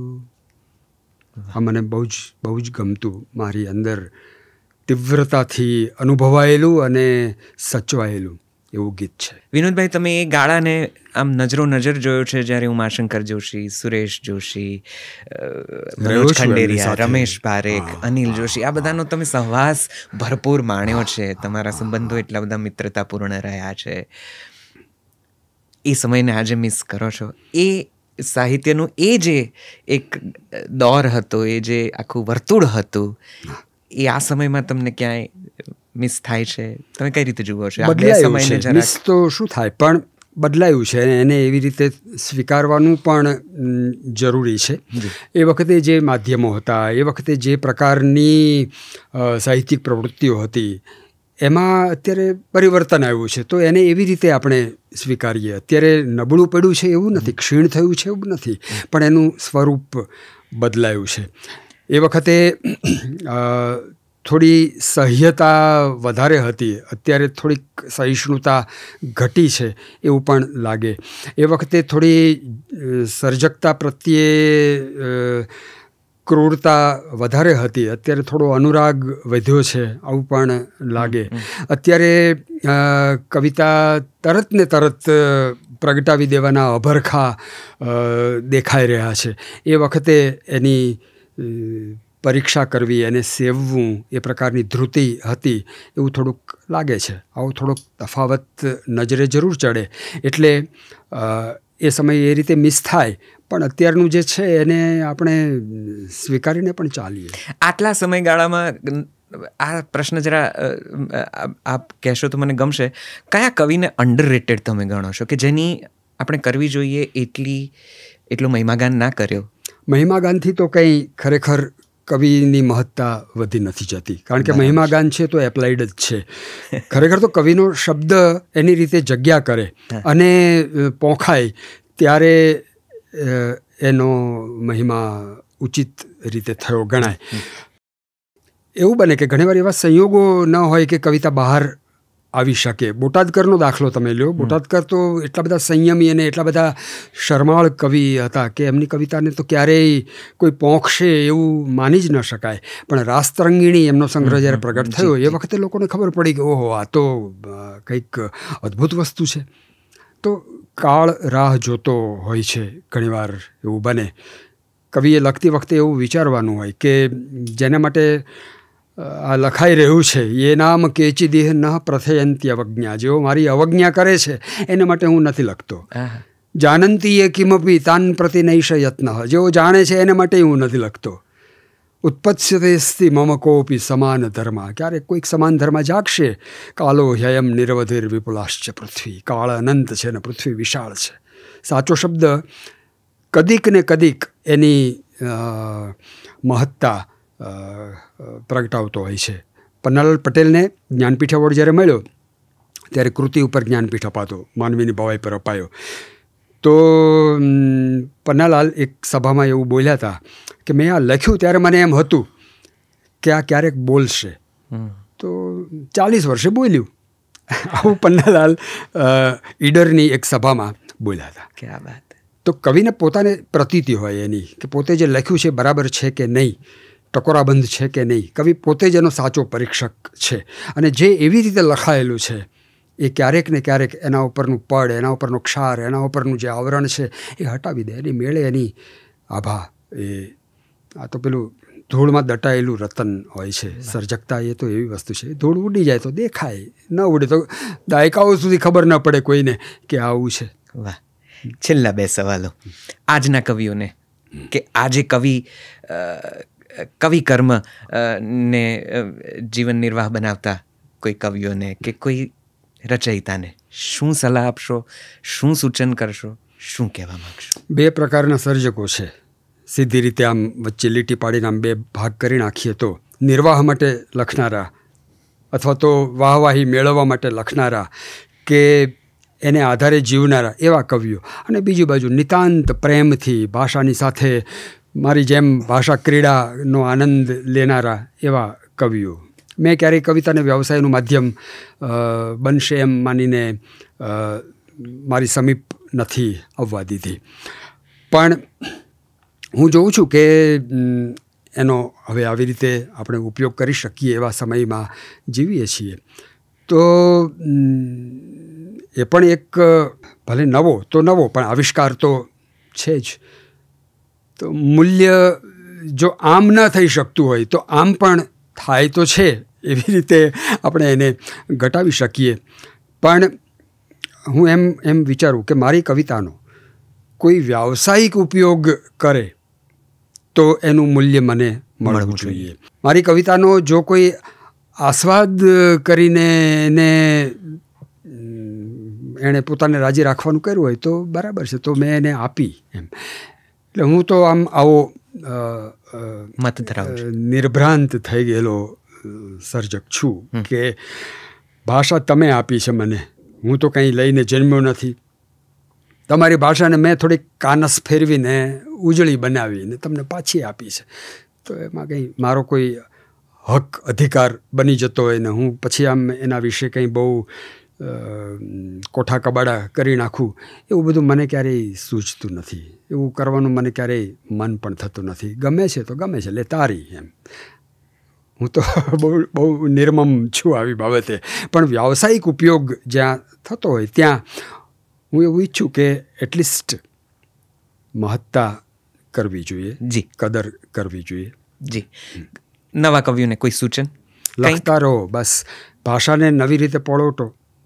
તમે બોલો છો એના કરતાં જુદું ભાષાનું પોત નીપજાવો.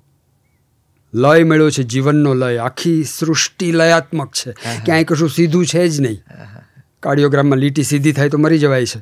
તો આ આખું આમ વાઘોંકવાળું છે, એને બરાબર પકડો, પામો અને ભાષાની સાથે એને સંયોજો. મિશ્રણ કરશો તો નહીં ટકે, સંયોજન કરશો તો ટકશે. આટલી સમજણ સાથે જો લખશો તો ઉત્તમ લખી શકશો. સૈરંધ્રી પછી શું? એવો વિચાર આવ્યો છે નૈષદ.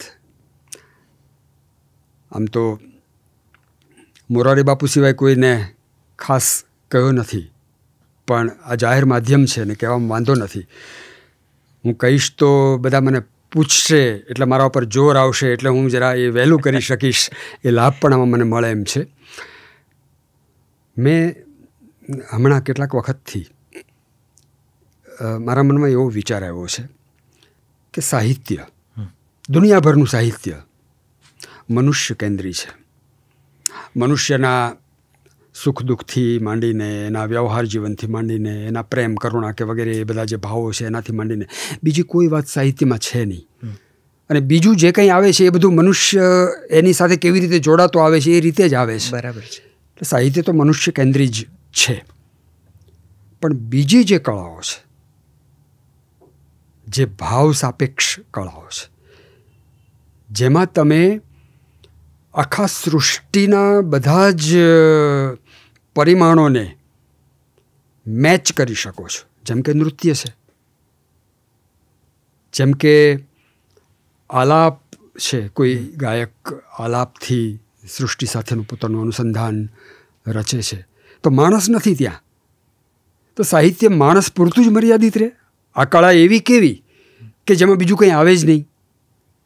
અચ્છા, તમે પેલી નેટ જીઓ વાઇલ્ડ કે એનિમલ પ્લાનેટ્સ ને આવી સિરિયલ્સ જુઓ, તો આવી ચેનલ્સ જુઓ, તો એમાં તમને જે પ્રાણી પક્ષી સૃષ્ટિ કે એ બધું જે મળે છે, એક માછલી જે રીતે પાણીમાં તરે છે તો એનો પણ કંઈક અનુભવ તો હશે જ ને. એક પંખી આકાશમાં ઉડે છે તો એનો પણ કંઈક અનુભવ તો હશે જ ને. જે જીવે છે, ભલે આપણે એમ વિચારીએ કે પાંદડું ખરે છે ને નિર્જીવ છે તો પાંદડાને કંઈ નહીં થતું હોય, તો હું પાંદડાની કવિતા લખું ને એવું બધું ઠીક છે, પણ આ જે જીવી રહ્યા છે એની જે સૃષ્ટિ છે, એનું જે ભાવ જગત છે, એનું શું? જો હું સર્જક છું, જો સાહિત્યનો સર્જક છું, તો મારામાં એ બધું કેમ ન આવે? આ સમુદ્ર મને કોઈકનું આંસુ લાગે છે, મને એની આંખ નથી દેખાતી. કોનું આંસુ છે મને ખબર નથી પડતી. આ ખારું આંસુ છે. મને એમ લાગે છે કે આ પૃથ્વી એ કોઈ માળા ફેરવતું હોય ને એ માળા તૂટી ગઈ હોય ને એના છૂટા પડી ગયેલા મણકાઓ હોય, એમાંનો એક મણકો છે અને હવે ફરી સંધાવા માટે આમ ફરી રહ્યો છે કે મારો દોરો ક્યાં ગયો, મને મારું સૂત્ર ક્યાં ગયું. તો મને એમ લાગે છે કે હવેનું હું જે કંઈ લખીશ એમાં માણસ નહીં આવે. હવે મારે એ બધામાંથી બહાર નીકળી જવું છે અને આ વેકેન્સી જે છે મારી આસપાસની, આ બે ગ્રહો વચ્ચેની વેકેન્સી, આટલી નિહારિકાઓ જેની અંદર અનેક ગણી મોટી એવી પૃથ્વીઓ હશે, ઇન્દ્ર એવા સૂર્યો હશે, તો આ બધું મારી આસપાસનું જે જગત છે, જે મને હું શું છું એની પ્રતીતિ કરાવે છે. મને એમ થાય છે કે હું આનો એક અંશ હોઉં અને હું એને વિશે કંઈ કહી જ ન શકું. તો એવો શબ્દ મને જ્યારે મળશે ત્યારે હું માણસની આખી જે મર્યાદિતતા છે એને ઓળંગીને પેલે પાર જઈને આ બધા વિશે કંઈક કરીશ, આવું મને થાય છે. ખબર નહીં ક્યારે આ બારી ખુલે અને ક્યારે એમાંથી એ જગત દેખાય. આપણે ભણતા ત્યારે એક કવિતા આવતી, નાની મારી આંખે જોતી કાંક કાંક, એ તો કેવી અજબ જેવી વાત છે. તો આંખોથી મને જે દેખાય છે તો સામેનું જ દેખાય છે, પણ મારી પાછળ પણ કંઈક છે જે મને દેખાતું નથી, પણ એ નથી એવું નથી. તો જે ઇનવિઝિબલ છે, અગોચર છે, એવું કંઈક એ પણ મારો જ વિષય છે. જો હું આમ ફરી જાઉં તો મને એ દેખાય છે. બિલકુલ બિલકુલ. તો હું રાહ જોઉં છું કે હું આમ ક્યારે ફરી શકું અને ક્યારે એ આંખોથી આ બધું જોઈ શકું. વાહ, આવું છે. ખૂબ ખૂબ ખૂબ શુભકામનાઓ. એ આપનું આપને જે લખવું છે એ મા સરસ્વતી આપની પાસેથી જલ્દી લખાવે. Thank you. બધાના આશીર્વાદ મને મળે અને કંઈક એવો શબ્દ, હવે જો આ પાછી મજબૂરી આવી કે લખવાનું તો છે બારાક્ષરીમાં જ, જી, એક ગઘમાં જ. હું વંદન કરું છું મારા એ શિક્ષકને કે જેણે મને ક શીખવો, તો હું ખ પર ગયો, તો હું ગ પર ગયો અને આખી બારાક્ષરીને મેં મારી અંદર સેવી. તો એ પ્રારંભ એ મને કોઈક આવા અંત તરફ જો લઈ જાય તો મને એમ થાય કે મારું કવિ હોવું સાર્થક છે. નહીંતર આ તો બધી ભાષા ક્રીડા છે. આજનો આ સંવાદ એક માસ્ટર ક્લાસ જેવો છે અને અમે ખુદ એટલું બધું જાણ્યું છે, આજે સમજ્યા છીએ. અમારી વ્યાખ્યાઓ જરાક બદલાઈ છે. ખૂબ ખૂબ ખૂબ આભાર આપનો. Thank you very very very much. I was just waiting for this moment. હું રાહ જોતો હતો કે આપણે આ રીતે ક્યારે આ પ્રકારનો કોઈક સંવાદ થાય, કોઈક વાતચીત થાય, કોન્વર્સેશન થાય. આપે સમય ફાળવ્યો, ખૂબ આભારી છે. Thank you. ખૂબ પ્રણામ કરું છું. પ્રશ્નો એવા પૂછ્યા કે મારે મારાપણું પૂરેપૂરું વ્યક્ત કરવું એવો મનસૂબો મને થઈ આવ્યો. એટલે કેટલીક વિગતો આપી, કેટલાક કન્ફેશન્સ કર્યા, કેટલાક કન્વિક્શન્સ કયા, કેટલાક ઓપિનિયન્સ આપ્યા. શબ્દો તો બધા અંગ્રેજીના છે, પણ મારું જે કહેવાનું છે તાત્પર્ય તો એમાં આવી જ જાય છે. પણ તે છતાં અભિવ્યક્તિ છે, હંમેશા અધૂરી રહેનારી એવી અભિવ્યક્તિ છે. એક પરપોટો ફૂટે એટલે બીજો પરપોટો થાય એની સંભાવના એમાં જ પડેલી હોય છે. ક્યાં વાત. સરવાળે તો એ પાણીનું જ સ્વરૂપ છે, પણ એને પકડી નથી શકાતું. એમ જ આ તું પૂછે ને હું જવાબો આપું, પણ એમાંય પૂરેપૂરા વ્યક્ત નથી થવાતું. મને વિશ્વાસ છે કે હજી એ ઘણું બધું કહેવાનું હશે, હજી એ ઘણું બધું પૂછવાનું હશે. હું આ સંવાદને ન્યાય આપી શક્યો હોઈશ એવું હું આશા રાખું છું. Thank you so much sir. જતાં મારી એક નાનકડી વિનંતીને આપ માન આપશો તો મને ગમશે. સૈરંધ્રીમાંથી આપને ગમતી કોઈ થોડીક પંક્તિઓ અમને આપના સ્વરમાં, આપની શૈલીમાં સંભળાવશો તો મને ખૂબ ગમશે. સૈરંધ્રી 7 સર્ગનું કાવ્ય છે. જી. આમ તો એમાંથી હું શું વાંચું કંઈ અત્યારે તો વિચારી નથી શકતો, પણ જે પાનું ખુલ્યું જી એનાથી વાંચું છું. આવકાર. સ્વયંવર વખતે જે બધા રાજાઓ બેઠા છે અને એ વખતે મત્સ્યવેદની જે આખી ભૂમિકા છે એનાથી આ પંક્તિઓની શરૂઆત થાય છે. બીજા સર્ગમાં વચ્ચેનો કોઈક અંશ છે, ત્યાંથી હું વાંચું છું. એકાધિક ઊભા થયા વીર વરેણ્ય નૃપાલ, પાર ન પાડી કોઈએ મત્સ્યવેધની ચાલ. અંતે ઉઠ્યો ક્ષુબ્ધ થઈ જ્યાં નરપુંગવ કર્ણ, ધૃષ્ટદ્યુમ્ન પૂછી રહે પ્રથમ જણાવો વર્ણ. આ પંક્તિ દોહરાની હતી. જી જી. હવે ચોપાઈ. ક્ષણ ક્ષણાર્ધમાં ઊભો અટકી, અંતર શૂળ કોઈ ત્યાં ખટકી. ઓળખમાં યોદ્ધો અટવાયો, સૂતપુત્ર કુંતીનો જાયો. ક્ષાત્ર ધર્મની ધરી તિતિક્ષા, પરશુરામથી પામ્યો દીક્ષા. તેજ પુંજથી જળહળ કાયા, અક્ષત કુંડળ કવચ જડાયા. દિવ્ય મંત્ર વિદ્યાનો ધારક, નિપુણ ધનુર્ધર શત્રુ વિદારક. શત સહસ્ર સેના સંહારક, ધ્વસ્ત દુર્ગનો પણ ઉદ્ધારક. માતા કુંતી વિવશ અભાગી, સરિતા જળમાં દીધો ત્યાગી. કાંઠે આવી કેવળ કાયા, અધવચ ડૂબી કુળની છાયા. પંડ પરાક્રમ કરી બતાવે, કુળનું ગૌરવ કામ ન આવે.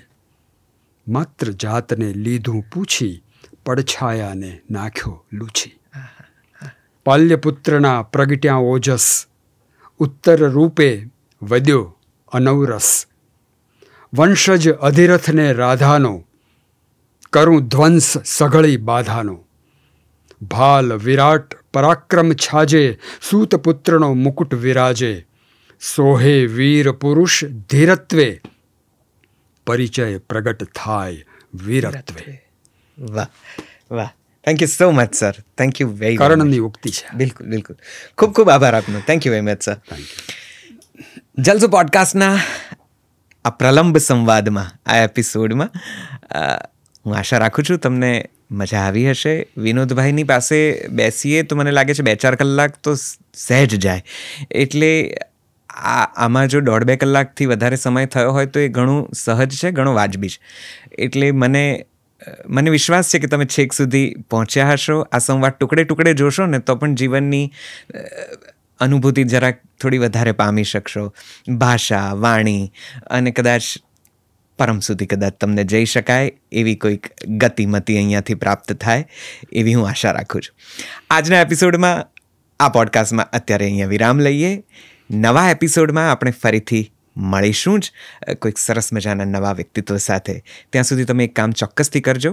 જલસો podcast, Jalso music and podcast app, આજે અમારી એપ્લિકેશન છે એને પ્લે સ્ટોર, એપ સ્ટોર પરથી ડાઉનલોડ કરશો. અમને મજા પડશે. અહીં સુધી આવ્યા છો તો આ ચેનલને શેર, સબસ્ક્રાઈબ અને શેર કરવાનું પણ ભૂલશો નહીં. અચ્છા હા, આ પણ કેવું છે, અમારી એપ્લિકેશનમાં વિનોદભાઈના સ્વમુખે તેમના કાવ્ય પાઠ મોજૂદ છે. આનંદ લેશો, તમને ખૂબ ગમશે. તમને કવિતા અને કવિતા દ્વારા કદાચ જીવન થોડું વધારે સમજાશે. ચાલ, મને રજા આપો. મળીએ છીએ. નમસ્તે.